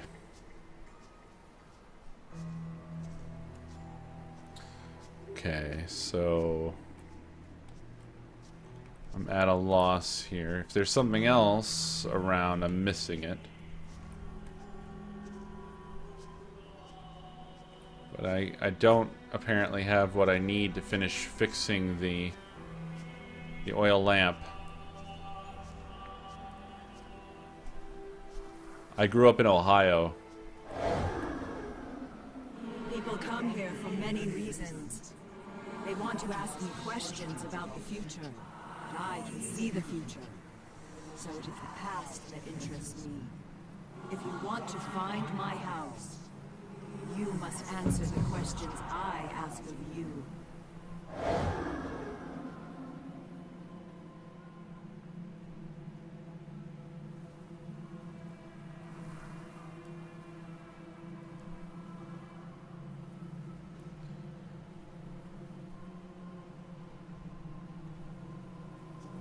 When you close your eyes, whose voice do you hear?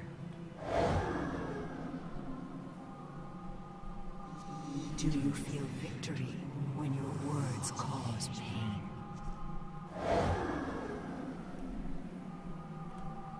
Do you take that which you know you will not return? Do you admire thieves for their bravery or their greed? Does sin come from the heart or the mind? Does death bring peace or suffering?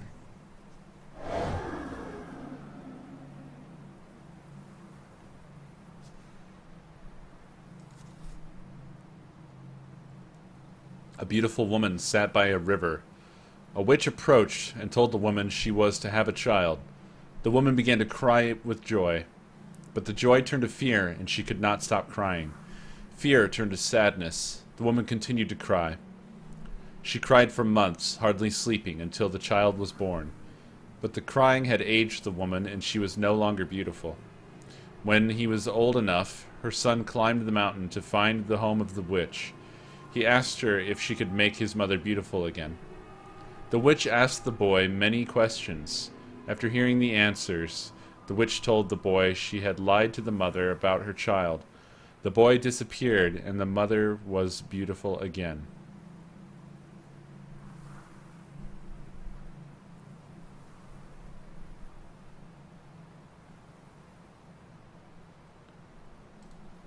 Interesting. Ethan, the point of life is not to rock the boat. Just try to get along. Stop living in your head. Do something real. That's what people respond to. Reality.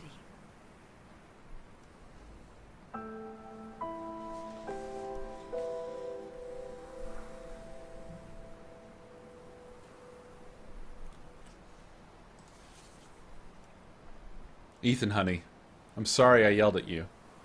I want you to keep this note and read it every time I lose my temper. I don't mean it, and no, I got a snake's tongue.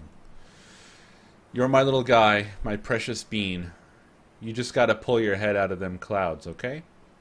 Love, Mom.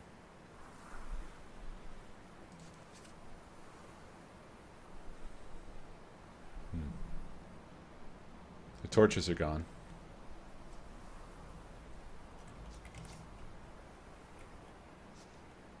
I don't know if they would have been useful to me anyway. That was pretty wild. But now, let's see. I don't know where I am exactly.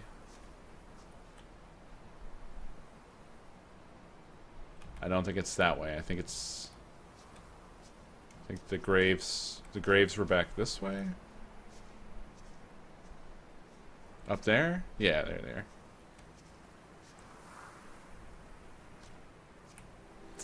That was really cool.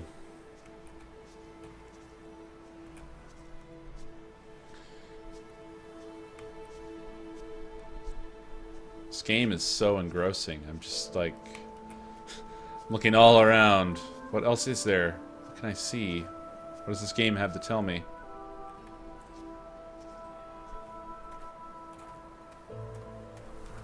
There's more to explore.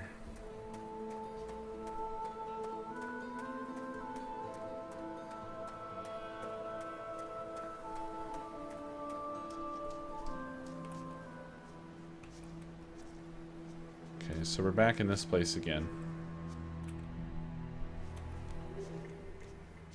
And I need to find whatever the next thing is.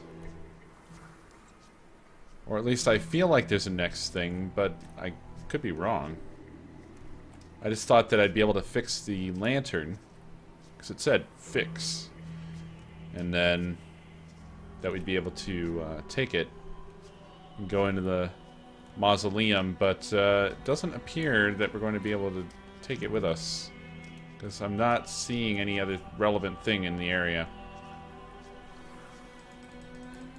It won't let me do anything with this, it just sits there. Unless there's more to this, but I don't think there is.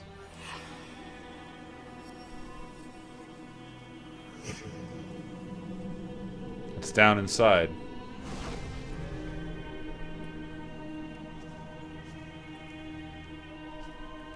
Maybe I don't have any choice but to go inside. Oh.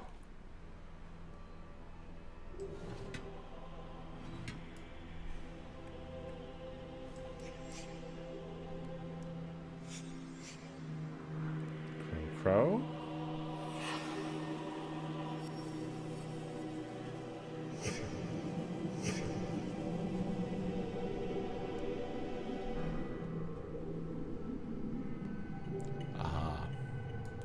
I know where that is.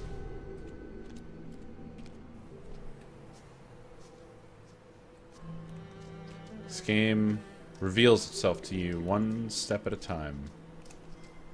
One discovery after another. Until you finally unravel the truth. Alright, this is our culprit.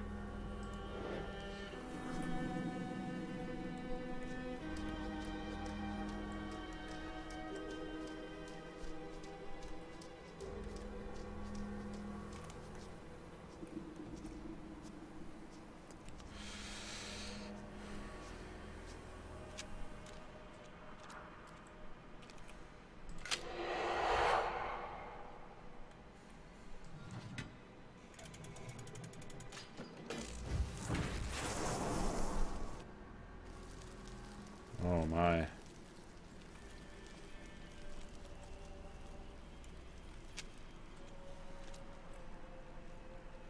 think it's Uncle Chad. I'm not sure. I'm not sure whether I worked out whether this is Travis or Chad.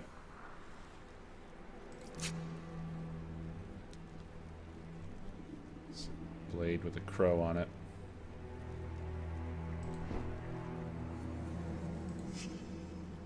Cause of death? Well, I guess it doesn't necessarily have to be the knife.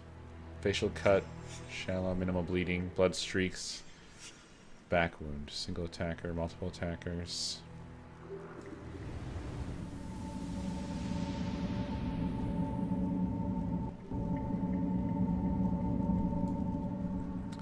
We need more information.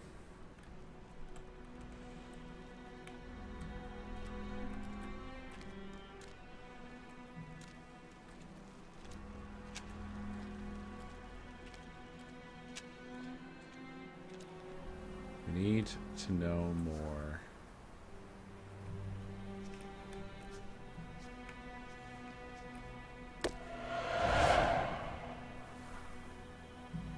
So the dagger came from here. The oil lamp came from there. The wheelbarrow. They were using the bricks and the mortar to seal the joint up. Let's see if putting the dagger back had any effect on this situation down here. I have my doubts, but it's worth a shot. Oh. That was the rest of the story.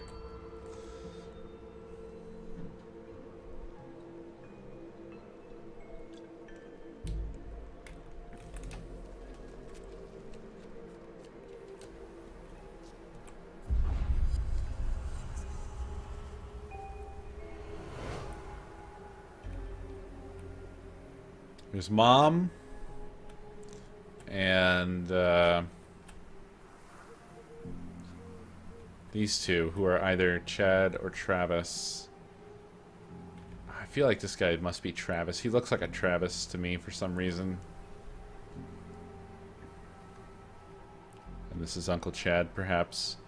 Because Uncle seems to imply more age. That would also make him likely her brother. Mom's brother. I'm not sure. I guess we'll see. That'll be cleared up momentarily. Okay. So he got cut on his face at some point here, probably.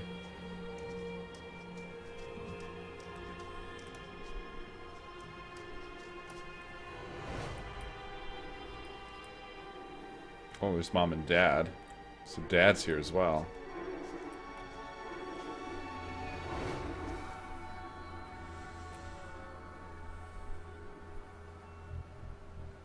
And I'm guessing Mom and Chad.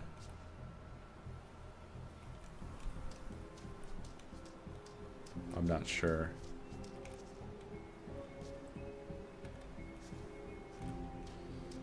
Let me see if there's any inside of here relating to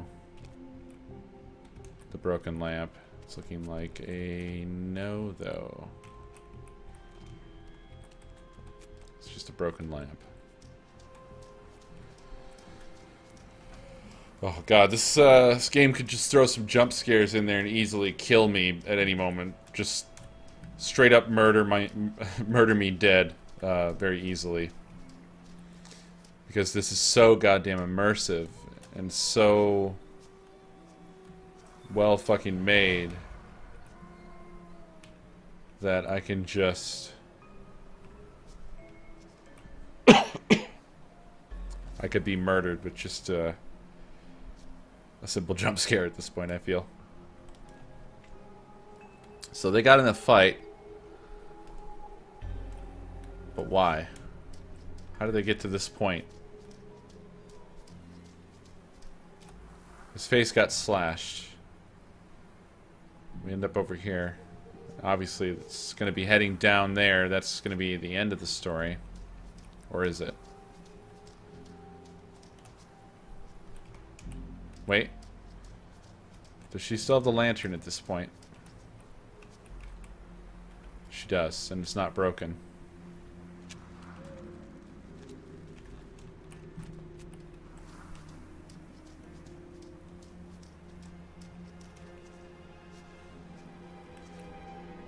She doesn't have the lantern here anymore. What's her expression?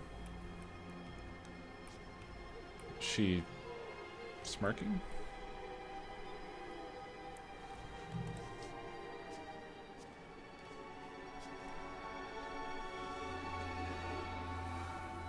This is a tough one.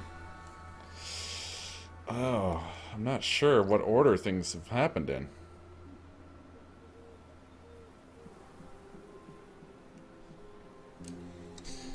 I'm not sure.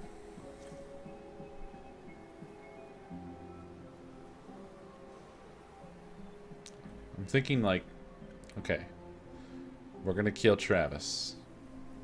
Because the sleeper tells us to kill Travis. Where's Travis? But wait a second, this is Dad. This is not Uncle Chad, if I have the people correctly. I'm not sure if I do. Like, why he shows up for one of these scenes is very confusing. but I'm gonna say we're looking for Travis. I may have this wrong. They find Travis way over here. There's a struggle. And Mom stabs him in the face. And somehow they end up walking him over here.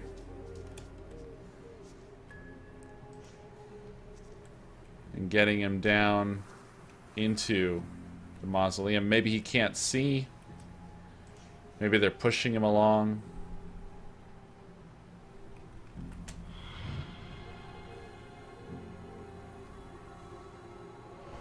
Our boy. Chad is putting our boy in that crypt. And bricking him up.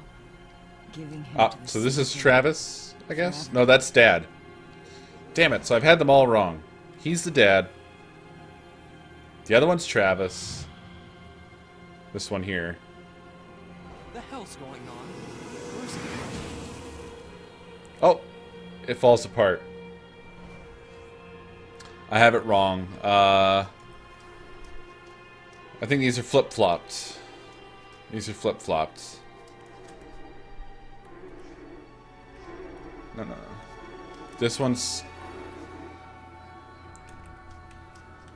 number 1.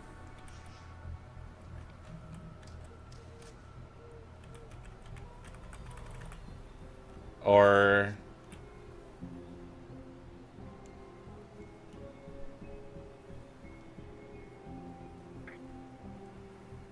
it's staying this way. I can't change it because it's right. So it's not the second one.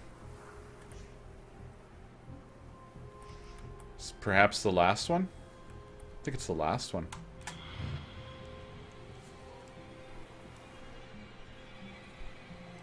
But the guy in the vest is the dad. Our boy. Travis is the guy who got his legs cut off. Chad is the guy Giving him to the that's sleeper. in the crypt. Forever.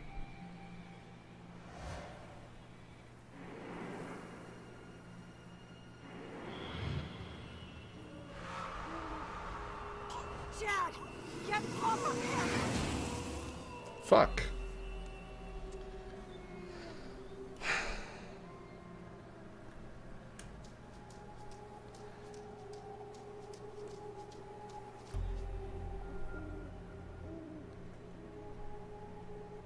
How is that not second?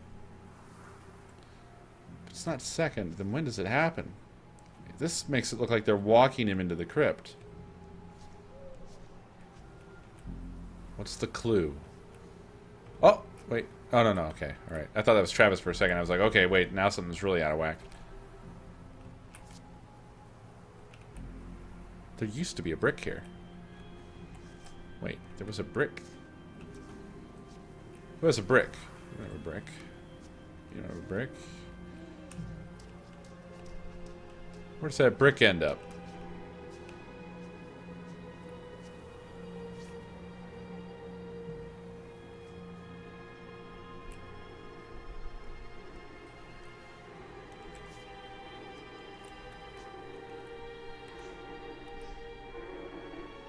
Maybe this is 4th.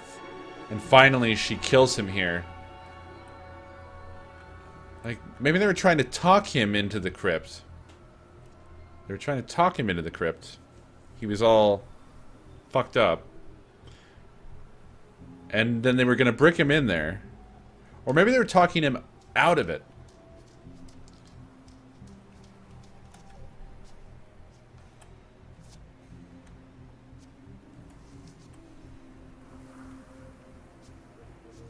Talking him away from it. Is he stepping forward or stepping backwards? Looks like maybe he's stepping backwards.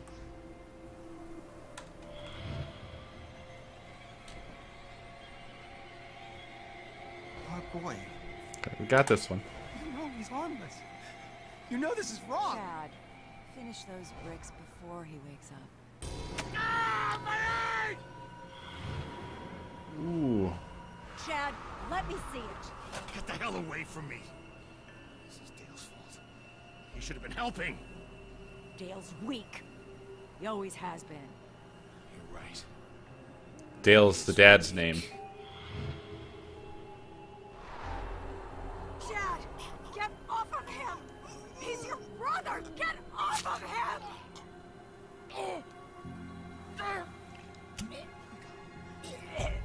She killed him. She stabbed him right in the brain. Actually, it sounds like it was probably through the back of the throat. Then Ethan slips away. The hell's going on? Where's Ethan? The one who sleeps must not sleep. Your Uncle Chad is dead. Rose. Ethan. Wow. That was wild.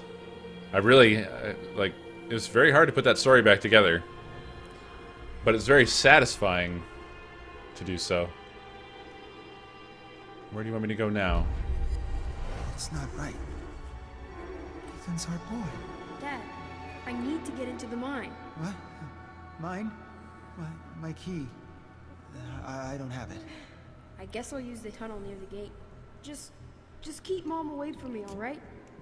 She's sick. You're all sick. Wow. The sleeper must not sleep. Ethan disturbed something. Whatever it was, it got out, into the air, and into the minds of his family. Night, Blues. Have a good one. Thanks for watching, man. We'll see you next time. That was pretty incredible. Amazing storytelling in this game. I'm just blown away by everything. So now we need to go to the mines.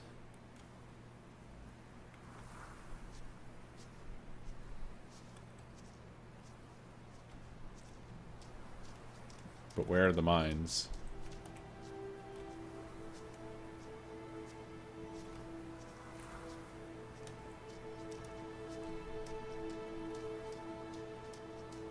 Where's the tunnel?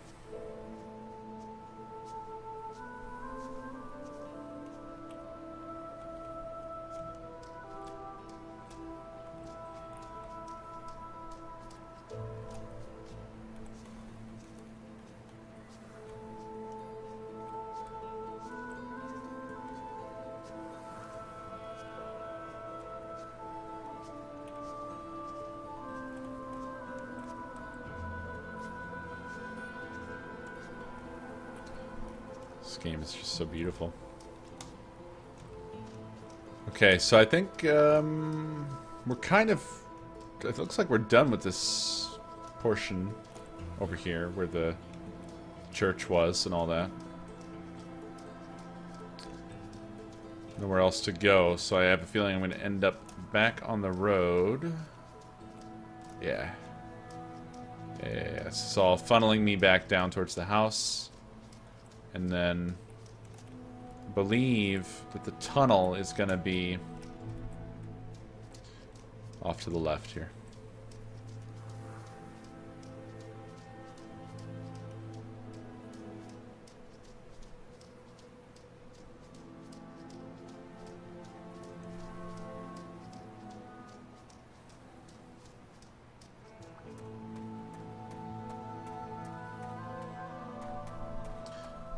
Yeah, this feels like a mystery game.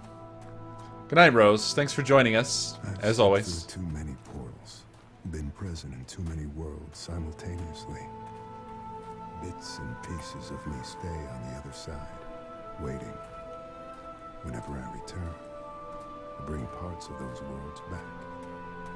Do you know what ghosts are? They're sad, evicted things. Memories without homes.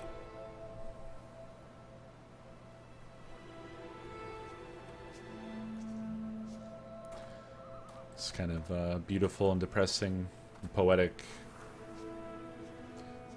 way of looking at it.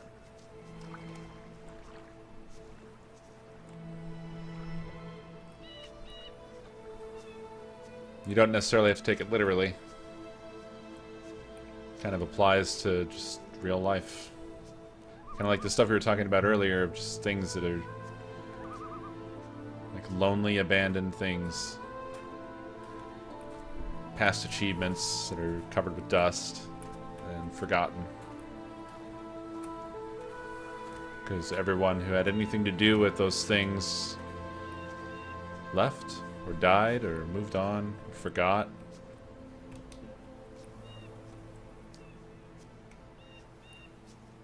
And that story just ends there. There's no way of getting it back once everyone's gone. You just have to... Someone else would have to come and put the pieces together. There's probably huge amounts of things that have happened that mattered to a family or a couple or just one person. And then something happened and that story is just cut off and it's gone. Even if you put all the pieces together, you probably can't figure it all out again. Not completely.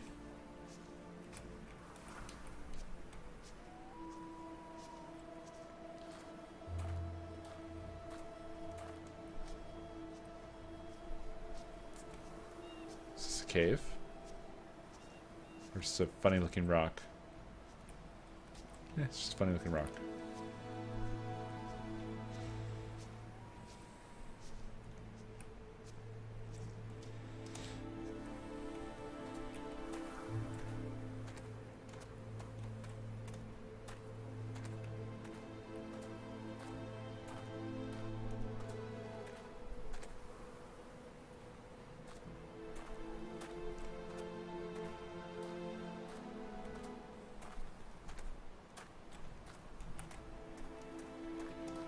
I'm really astonished at how well crafted this is. I mean, it's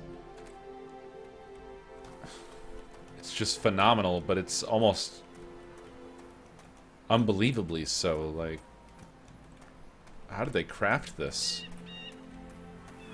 This all looks handcrafted. And that means an insane amount of work and an amazing eye for detail, and I mean, it's... What do the dead have to say? You'd be surprised by how little they know. The dead can't explain what it means to be dead. They walk down stairs that disappear beneath their feet, headed for some bright blade of memory they'll never reach.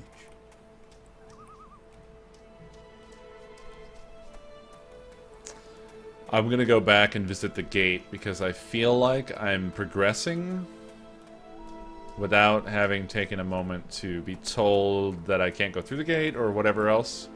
So I want to at least have that happen before I move on.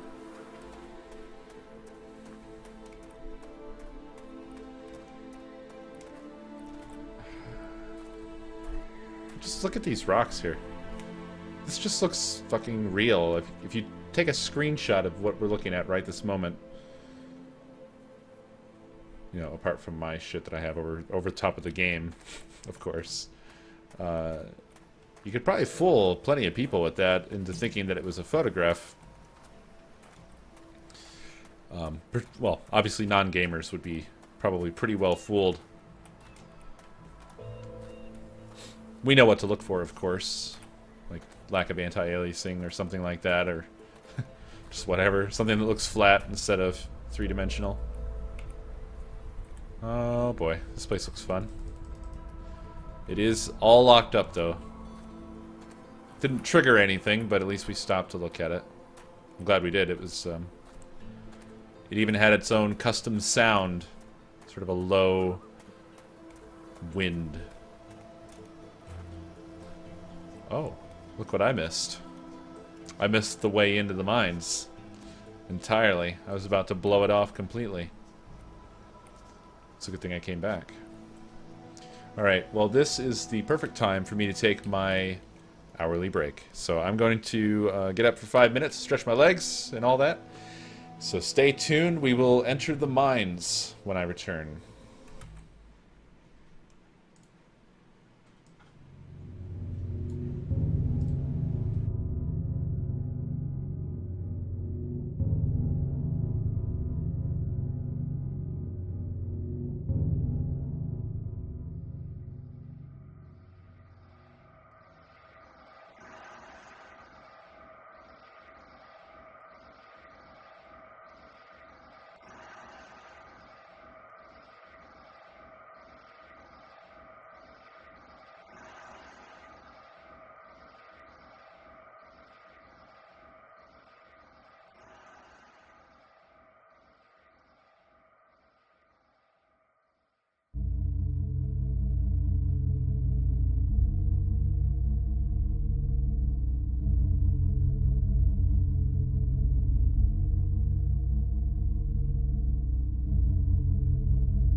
Alright, everybody, I am back. And now, let's continue our adventure into the mines.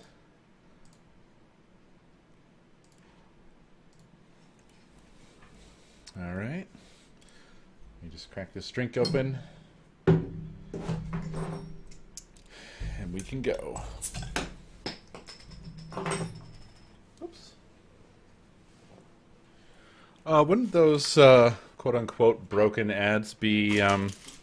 we're talking about the fact that some people don't get ads? Because we always assumed that that was due to the fact that some ads are regional, right? Like in different regions, not everybody gets the same ads, and some people don't get ads at all. Personally, I don't really mind one way or the other. And I'm sure people who aren't getting ads are probably not sweating it too much. But anyway, let us enter the mines.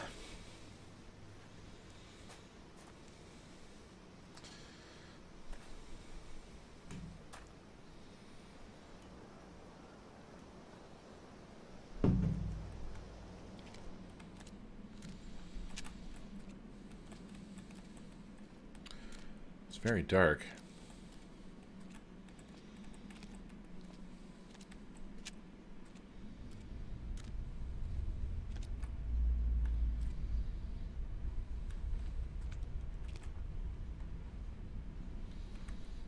Ah, okay. So there's the front door.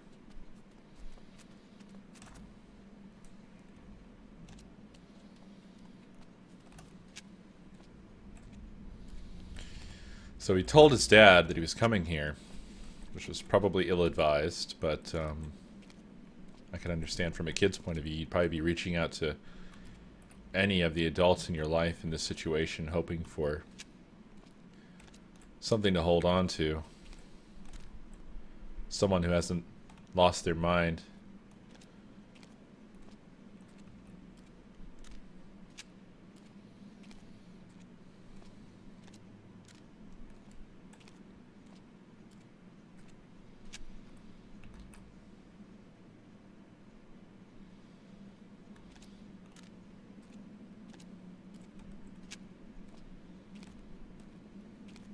Oh, wow. It's an elevator. It's very ornate. I'm gonna hold off on that and keep on looking down this way. Well, that was over quickly. Let's go back to the elevator. Hippity-derp.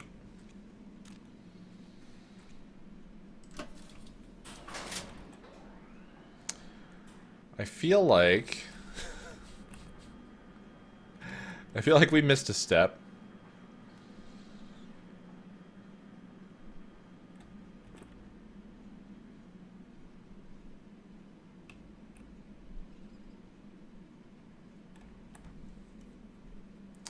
Wonder how far it goes. Is it like a huge cinematic journey to the bottom?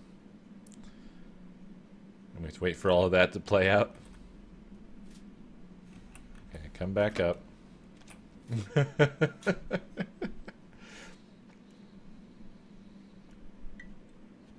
I was wondering, I don't know. I pushed the button, man. I was thinking to myself, like, is this gonna make it go down, or is there gonna be a moment where, like, I get in and then it goes down? Like, why is this telling me to push it down now? Well, now I know I'm just an idiot.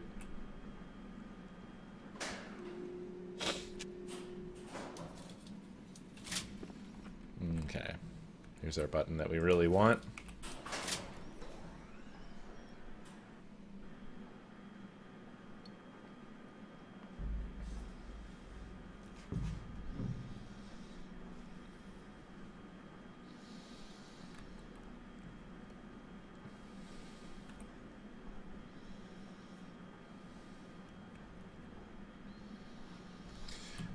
Yeah, this is definitely, I think I've said this a couple of times before in other games that we played, but we've reached the point where the adventure games of the past... Fuck. Damn it, Steve! Spoopy mine is spoopy. Holy shit. We've reached the point where the stuff that they tried to achieve with adventure games in the past, such as games like Myst and all of its sequels, and games that are similar to that, they're able to create that now in real time. You know, they tried to create these incredible environments with lots and lots of atmosphere, and it's only just now that we're really approaching or arriving at the point where you can have that level of detail, pre-rendered levels of detail and architecture and atmosphere in real time for the adventurer, and it's a significant difference. I mean, it's not arbitrary.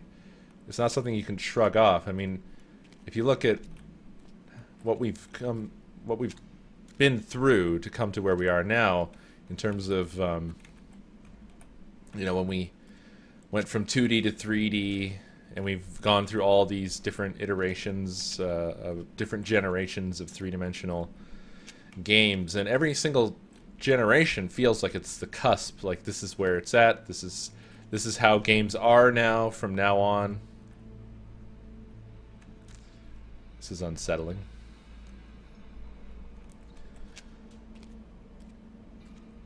You can see so far. It's kind of disturbing to be able to see this far, to be honest. Wow.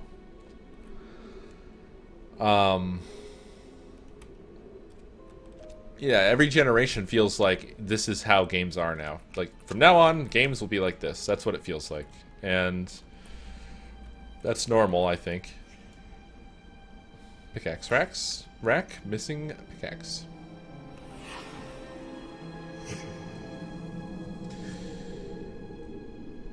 But what we don't, I don't think, see quite as clearly.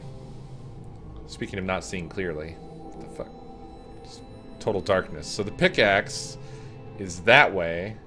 Oh, I can see it on the wall. That's creepy as fuck, man. It's in a dark cave. Maybe there's a generator? Is that a generator right there? Or no, it's fucking nothing. No, it's some buttons. You can call the elevator back up. Well, we don't... Oh, God. So, this was definitely submerged in water. 100%. We don't want to ride that down. Oh, there's a body in here. It's Mom.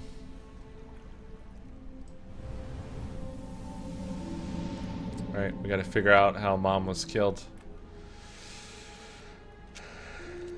Anyway, what we don't see as clearly is what the new things are that we can do that we couldn't do before. What is the little difference now? What's more achievable now in this generation than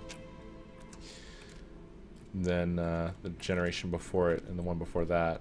And particularly, I feel like this generation has been seeing more atmosphere, more attention to detail, better artistry, and things like that than ever before, which is natural because we have more processing power, so it's sort of a given. But I think older ideas that were tried early on in gaming, in game development, that were sort of abandoned because they were really hard to achieve. I say sort of because we've got a lot of classic games that we can put in that genre that were perfectly achievable in their time, but I think we're ahead of their time. Like Another World, for example, I believe is a game that was ahead of its time when it was released. Way ahead of its time. Where is this pickaxe at? This is really creepy, wandering into the total darkness out here. I'm hoping to notice the pickaxe sticking out of the wall somewhere, but I haven't noticed it yet. But yeah, I feel like there's sort of like this convergence that's happening, where you've got indie gaming, and then you've got photorealistic graphics capabilities. You have a very strong indie music, indie game soundtrack composition community, really industry, I should say. I mean, there's just so many prominent musicians that are active right now and have achieved amazing things and are really fighting for their role in the industry. And like lots and lots of nostalgia. Like, also I think that many people who grew up with games are now in the position of being adults with disposable income, adults who have mastered something. They've mastered artwork, or 3D modeling, or music, or something. They've put their lives into something, possibly influenced by the fact that they grew up with games, and now they're coming back to the games industry and they're doing things. They're sort of, I kind of feel like there's a loop that's being completed right now. There's ideas that were thrown out there and were done well for their time, and now we're coming back and we're revisiting some of these old ideas and mixing them with new concepts and the new power that we have at our fingertips. If this warning stands, walk no further. If this warning stands, our ritual failed. If this warning stands, the sea thing gate remains sealed. That is a warning. It says that I should go no further because it stands.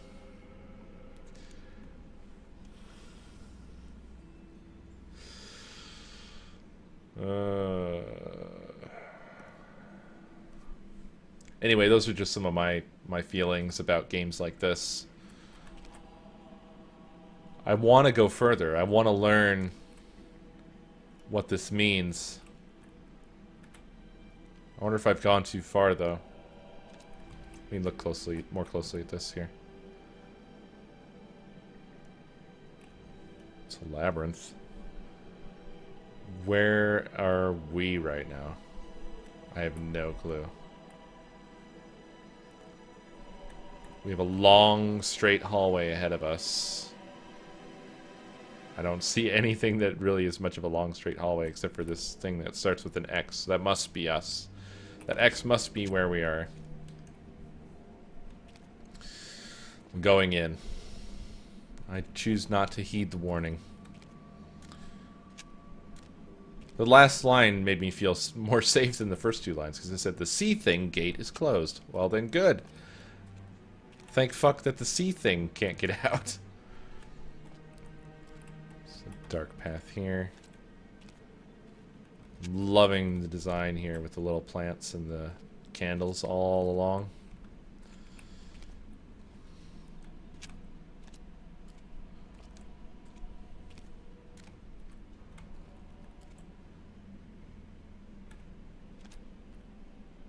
Now we're here.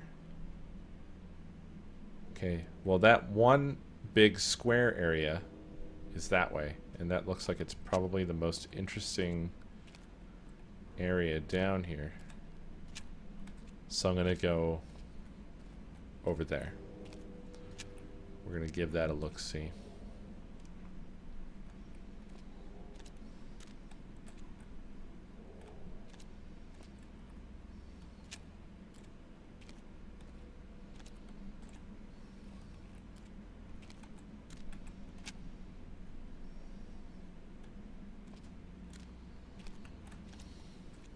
Oh. Oh, wow.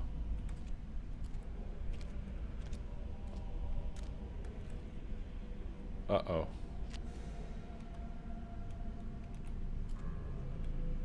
You think he's okay? Maybe he just needs CPR. He is not dead. Oh, there you go. Not dead. He's fine. He is not dead, but eternal lie. The god of strange aeons cannot die. We open the gate of old.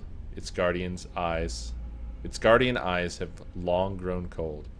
The name of our God, our truth, our key. He is that which should not be.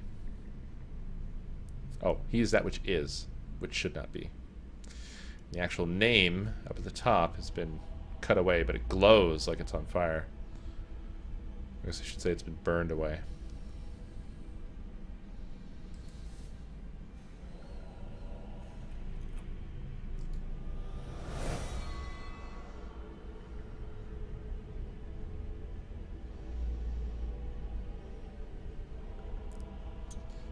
What just happened? He just vanished. Oh shit. Some kind of crazy gate up there.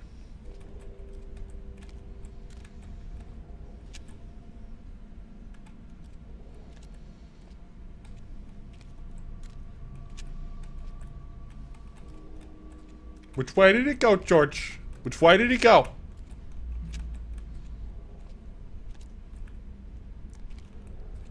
Hello there.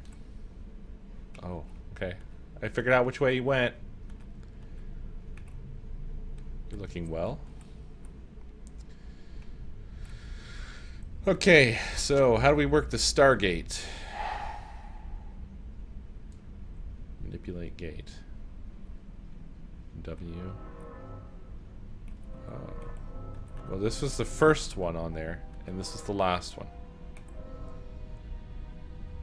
He's standing on the star, which is what's shown when I highlight this one.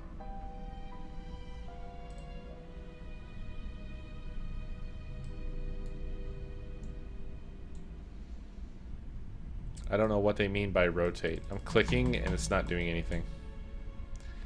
So... Oh! A and D, apparently. So maybe that's a mistake?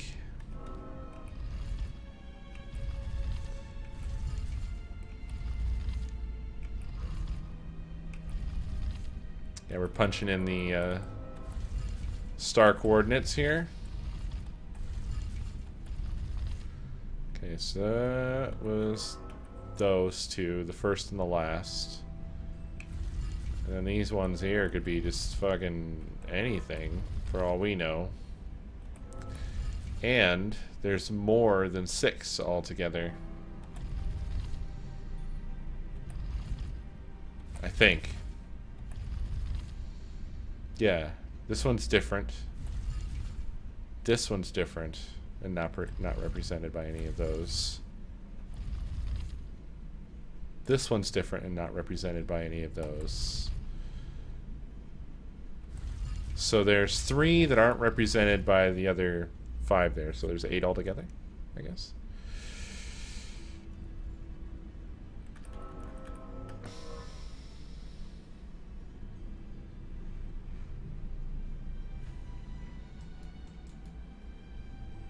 How do I get out of this, though? It won't let me quit. All I can do is rotate things. I don't know.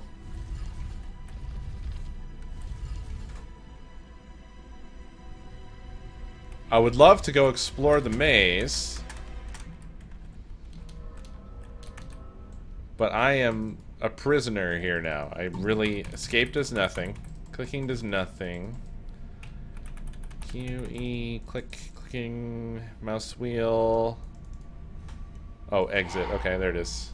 I forgot about the exit below me.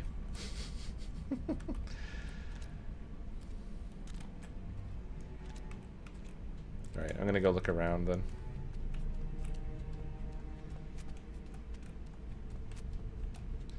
Oh, come on. People forget shit. It's easy when you're just sitting there watching.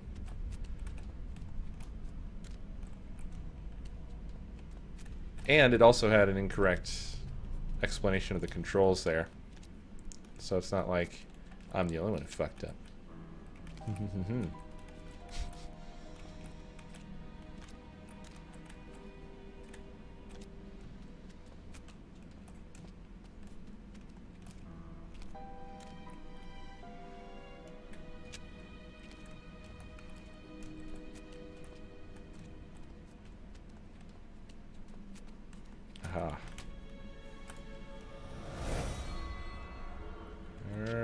There's that one.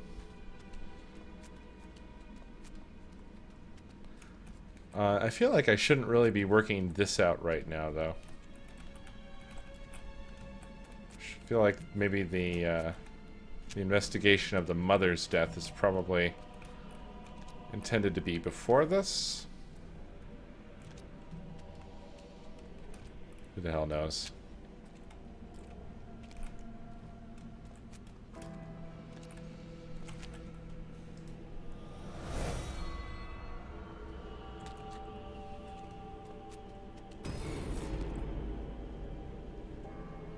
What was that sound? Hi. Whoa! What the fuck?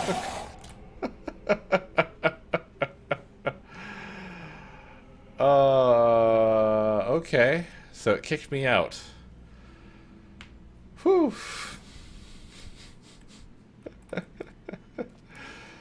Yikes. So we have ourselves a jump scare. Oh, fuck.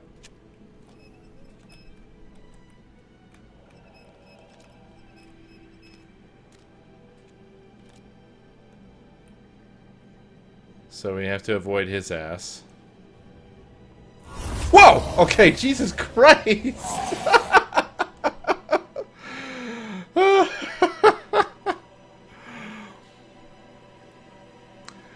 Oh, that gets me every fucking time. Mm.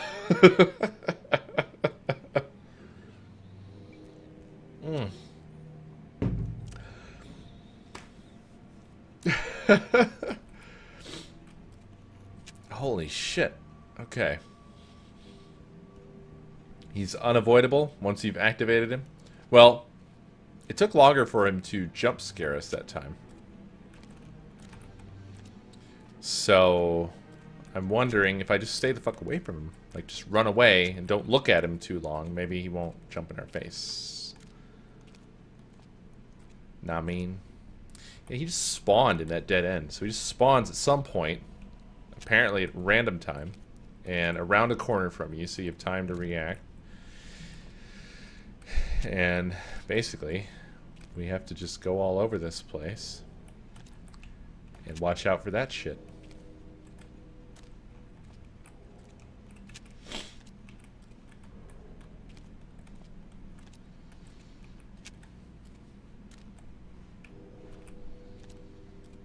I wonder if it keeps the progress, or do I have to start all over again? Hey, welcome to the cohorts B-Techs. Everybody welcome B-Techs, please, to the cohorts. Very much appreciated, as always. We've grown by, I think, quite a few tonight.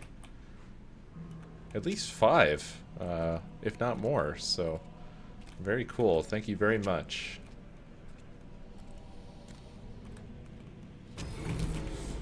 Fuck.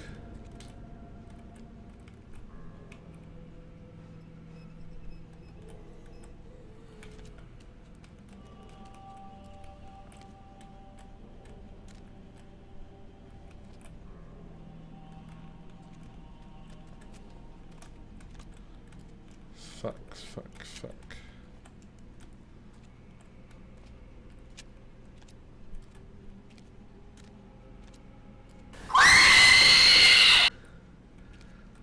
$5 from Steve, who says, "Spooky, scary zombietons."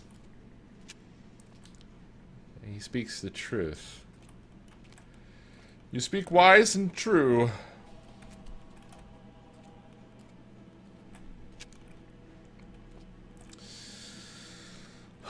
Man.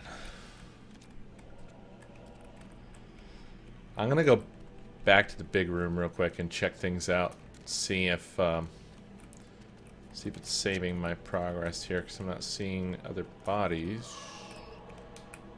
Fuck. Fuck.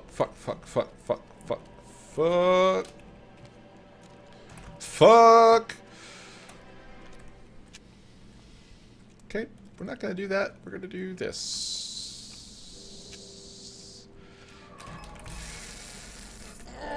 fuck! God, this fucker's scaring the shit out of me right now. Please, no.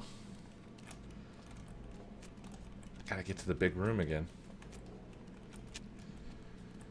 Holy shit, man. Let's get up there, quick. I only see... Wait, what? The gate is open?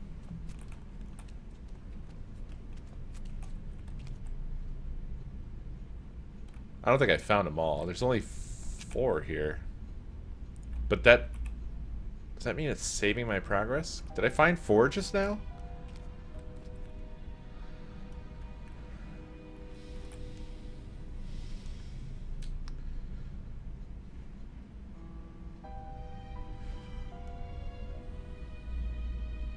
So we have a Star of David over here, which is this wiggly doodad.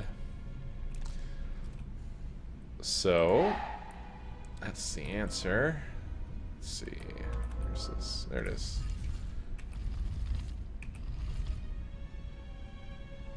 Is that right? Yeah, that's right. And then you've got the circle is a Z thing, which I've got. The diamond is an E or a 3 thing.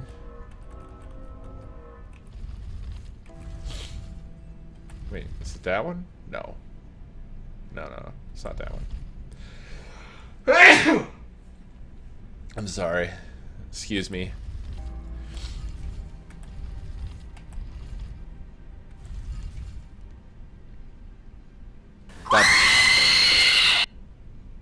That's the thing. Welcome to the cohort Super Flower Power Puff. Everybody, welcome Super Flower Power Puff to the cohorts, please. Oh, fucking hell.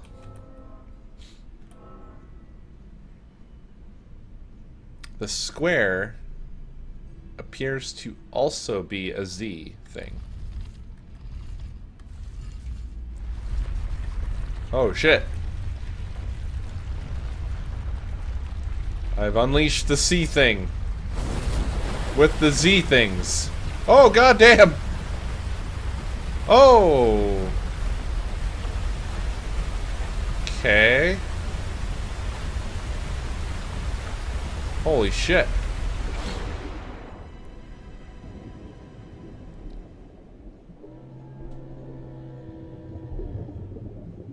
Wow. Holy shit. Oh my goodness. This is amazing.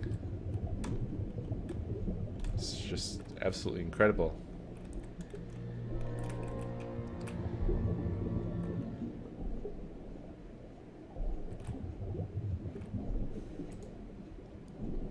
The Curse of the Sea Thing. The Ancochian Necronomicon. The iron ore miners had finally found it. But not all of them wanted to perform its ritual and summon the sea thing, Ganaya.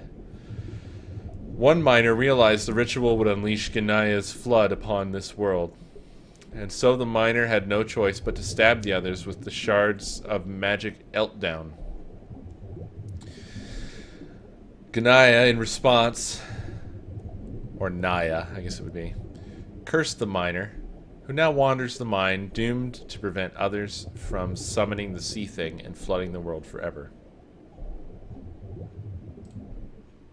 I accept Ethan, this. I told you to stay out. God damn it. Look, it's dangerous in here. I'll read your story later.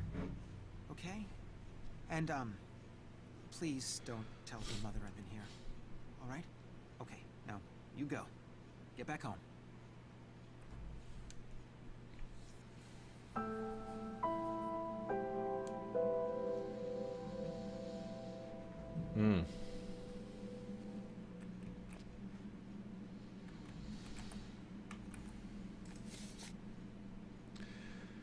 United States and Trademark Office, and this is addressed to Dad, Dale Carter. Request for clarification. Dear Mr. Carter, the United States Patent and Trademark Office has received your January 27th, 1973 letter requesting further explanation as to why your recently submitted patent 527F2D was rejected by this office. As we explained in our previous letter, the patent was rejected for infringing upon a previously existing patent. We have on record from you more than 4 dozen requested patents submitted in the last 16 months. None has been successful, and all have been met with challenges by you.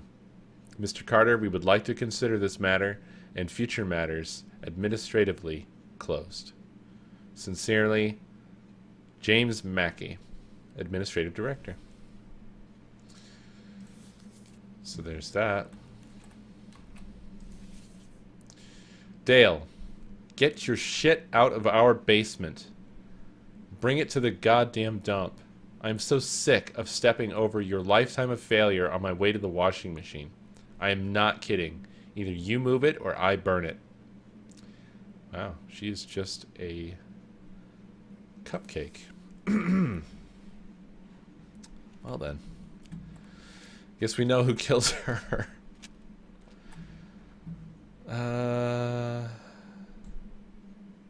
That's where we came from. But where is the pickaxe? Where is the pickaxe? How far does the mine go?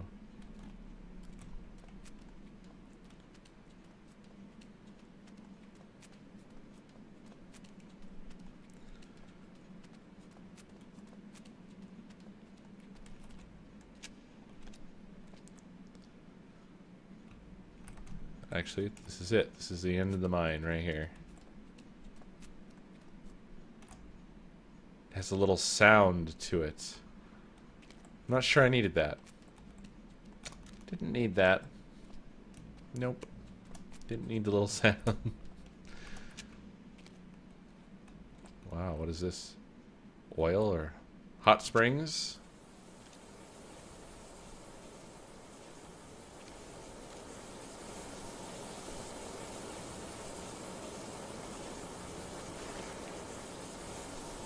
Is it too hot to get into?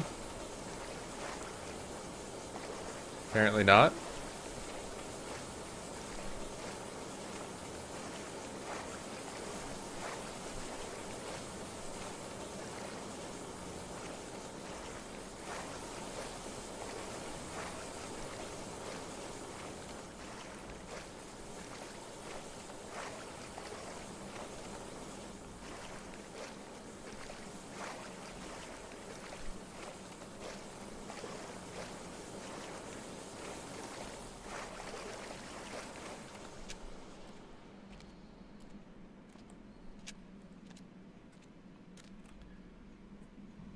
Ah. So I should go back. I'm sorry.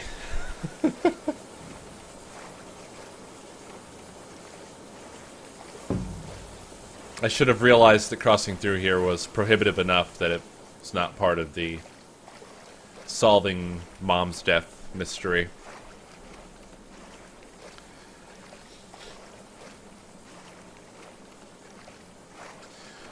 Well, if you are just joining us, brother, what happened is I solved the house puzzle.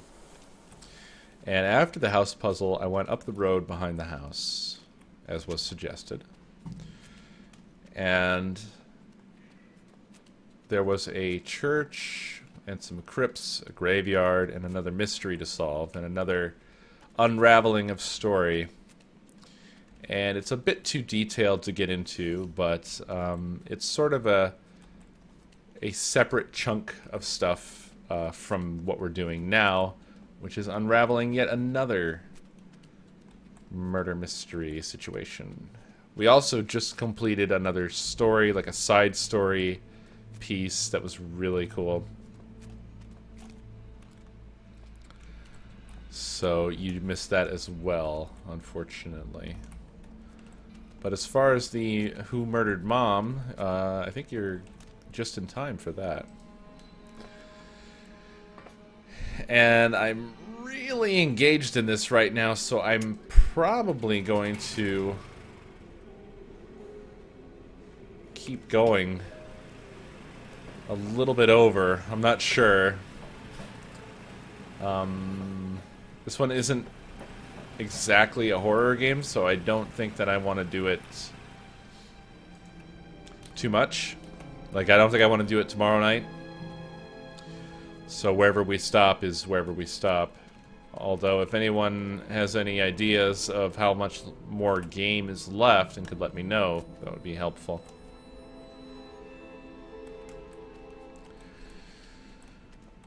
So this thing is our light, but we can't get it out of here because of the rocks on the tracks.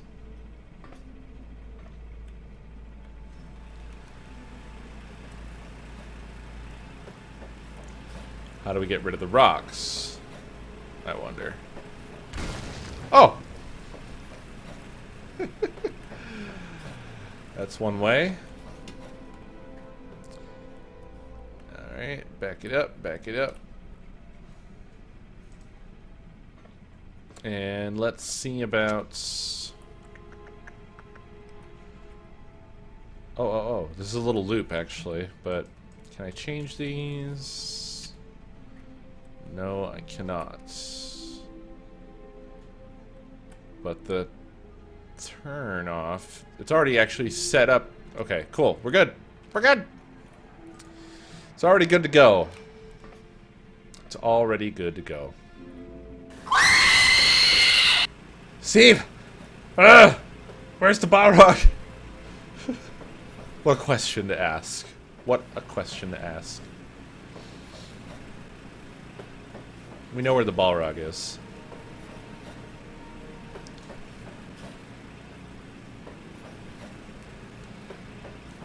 You know where that Balrog is, boy. Don't be talking to me about no Balrog.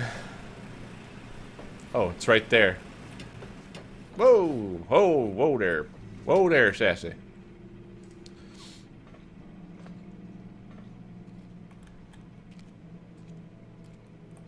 Oh, come on now. Seriously? Gotta back it up. A little bit.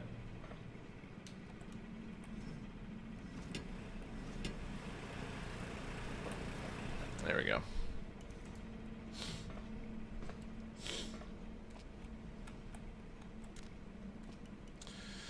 An hour and a half or so, huh? Oh man, I don't know. I don't think I can do an hour and a half.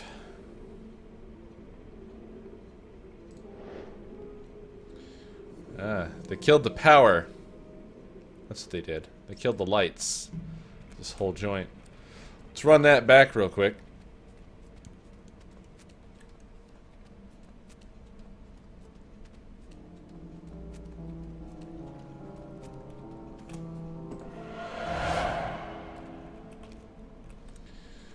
Is there anything else to your story? Nope.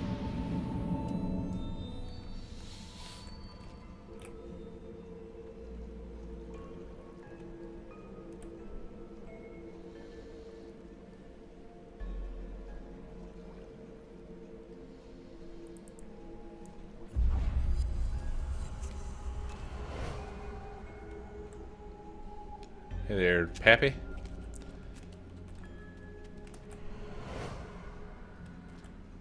And they came in here together, perhaps? Not sure. There she is in there. He sent her down. That's everything. What? Now, how did he do it?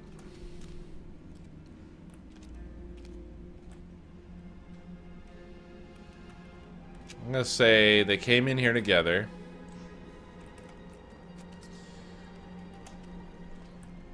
She went straight to the... They went straight to the elevator. She's looking up, so I'm thinking that she thinks that he's gonna send her up. But in actuality, he sends her down.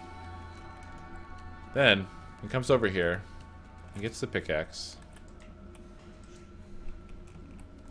And he heads off to go presumably cover his tracks by killing the power in the mine. Possibly. We'll find out. Honey, he probably ran. Well, why wouldn't he? Why would he be here? Shit. That was probably a raccoon. No. No, I don't think it was. He's just a kid.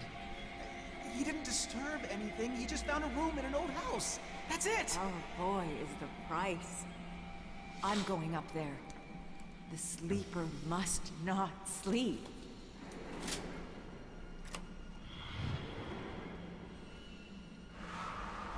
He can't get away. It's the sleeper's time to awake. Missy, listen to yourself. No. I Oh, see clearly. he sends her up, The sleeper and then he kills the power You're sick. to make it We fall. all are. Dale, No, never mind. what are you doing?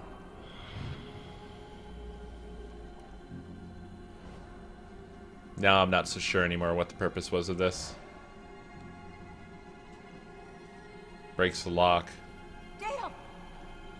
Dale, what is this? I'm fixing something. Ouch, by the way.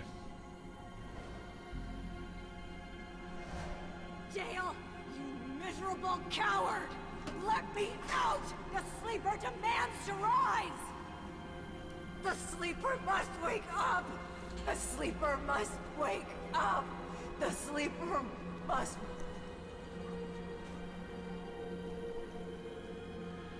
What a way to go. What a way to go.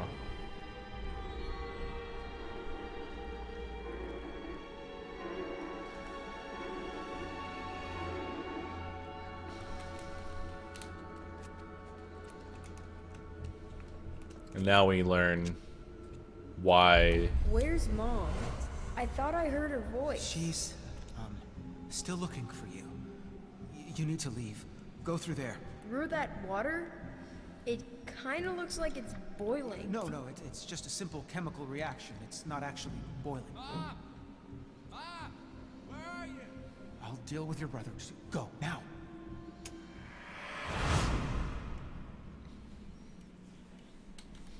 He didn't kill his wife. She was no longer who she once was. Neither was he.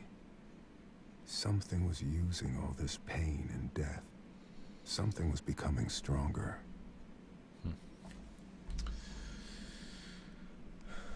I feel like this story is not in order or something. I can't quite understand how this all fits together just yet.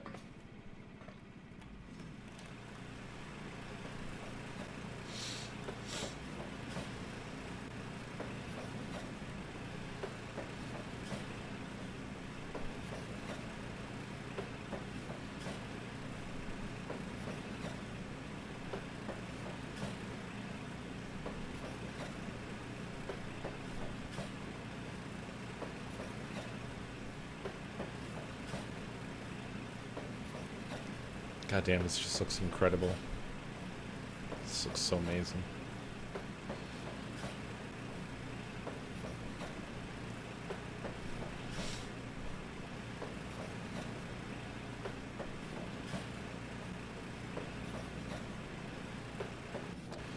Morning, Debbie. Welcome.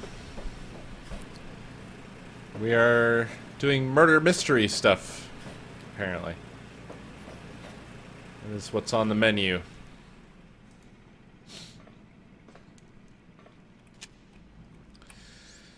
Although I am about to wrap things up for the night, I think, because apparently we've still got like another hour and a half of game.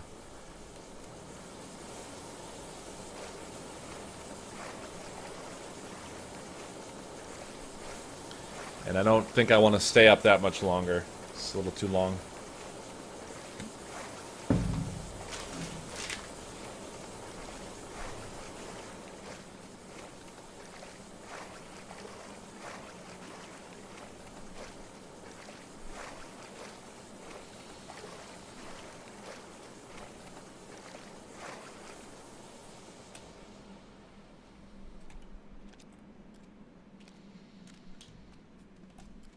I could feel two kinds of darkness here in Red Creek Valley.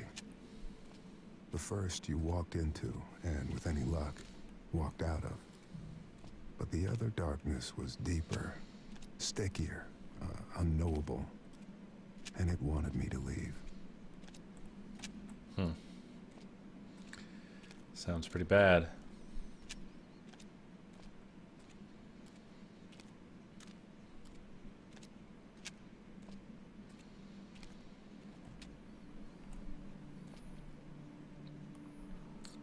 Crouch under here.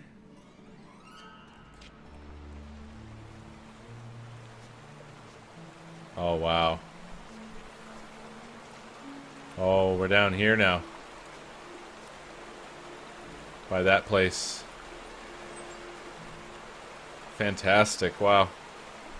I wanted to go down here. I was hoping that the game would take us here. And I'm very glad that it did. But you're trying to sell me on it now. Yeah, okay. I think I will end it here then. But damn, what an enjoyable game. I'm not sure, but I think I may finish it tomorrow for tomorrow's stream. And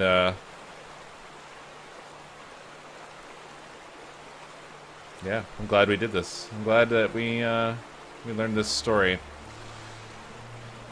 Highly recommended. I think everybody should play this game. It's beautiful and it's amazing storytelling.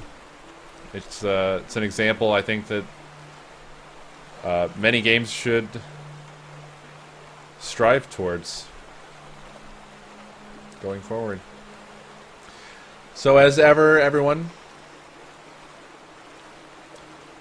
I appreciate your support and thank you for watching and sticking with me through this Scream-A-Day number 22, and I will see you all tomorrow night for more.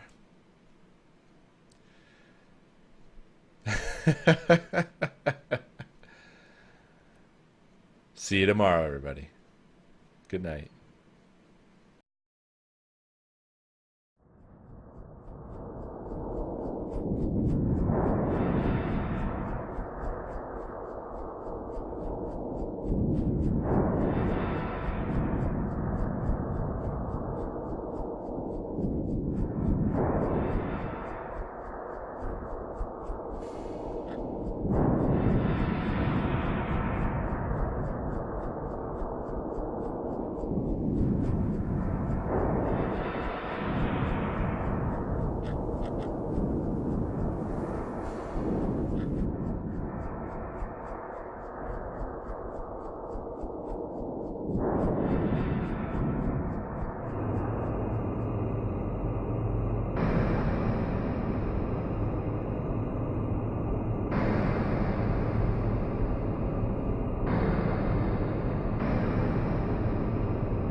estoy soñando, sí, solo imagino.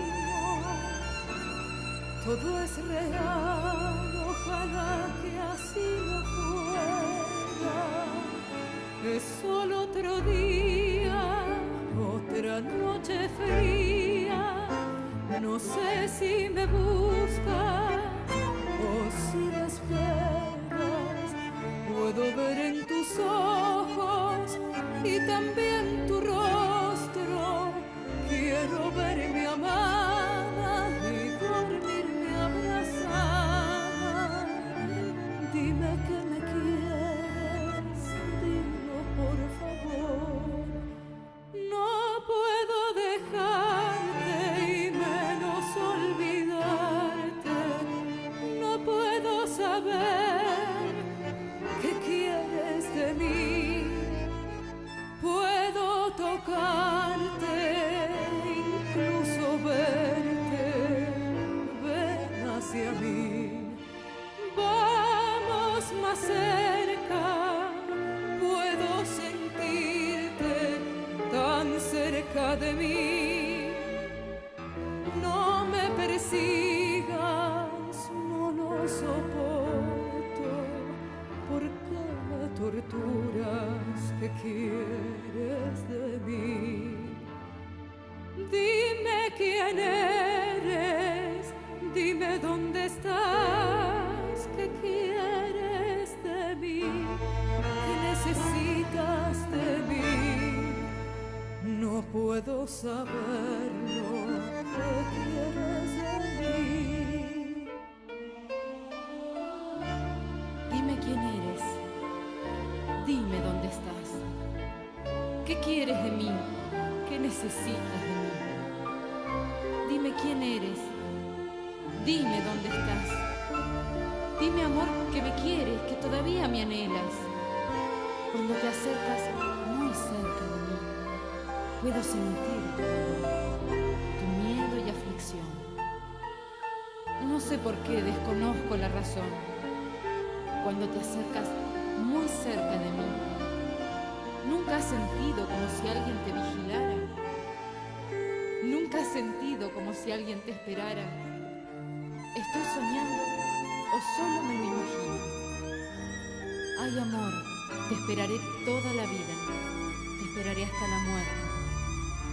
Siempre, siempre, siempre estoy, amor, esperándote. No puedo dejarte y menos olvidarte. No puedo saber qué quieres de mí. Puedo tocarte, incluso verte. Ven hacia mí. Vamos más cerca. Puedo sentirte tan cerca de mí. No lo soporto, no me persigas. ¿Por qué me torturas? ¿Qué quieres de mí? Dime quién eres, dime dónde estás. ¿Qué quieres de mí? ¿Qué necesitas de mí? No puedo saberlo. ¿Qué quieres?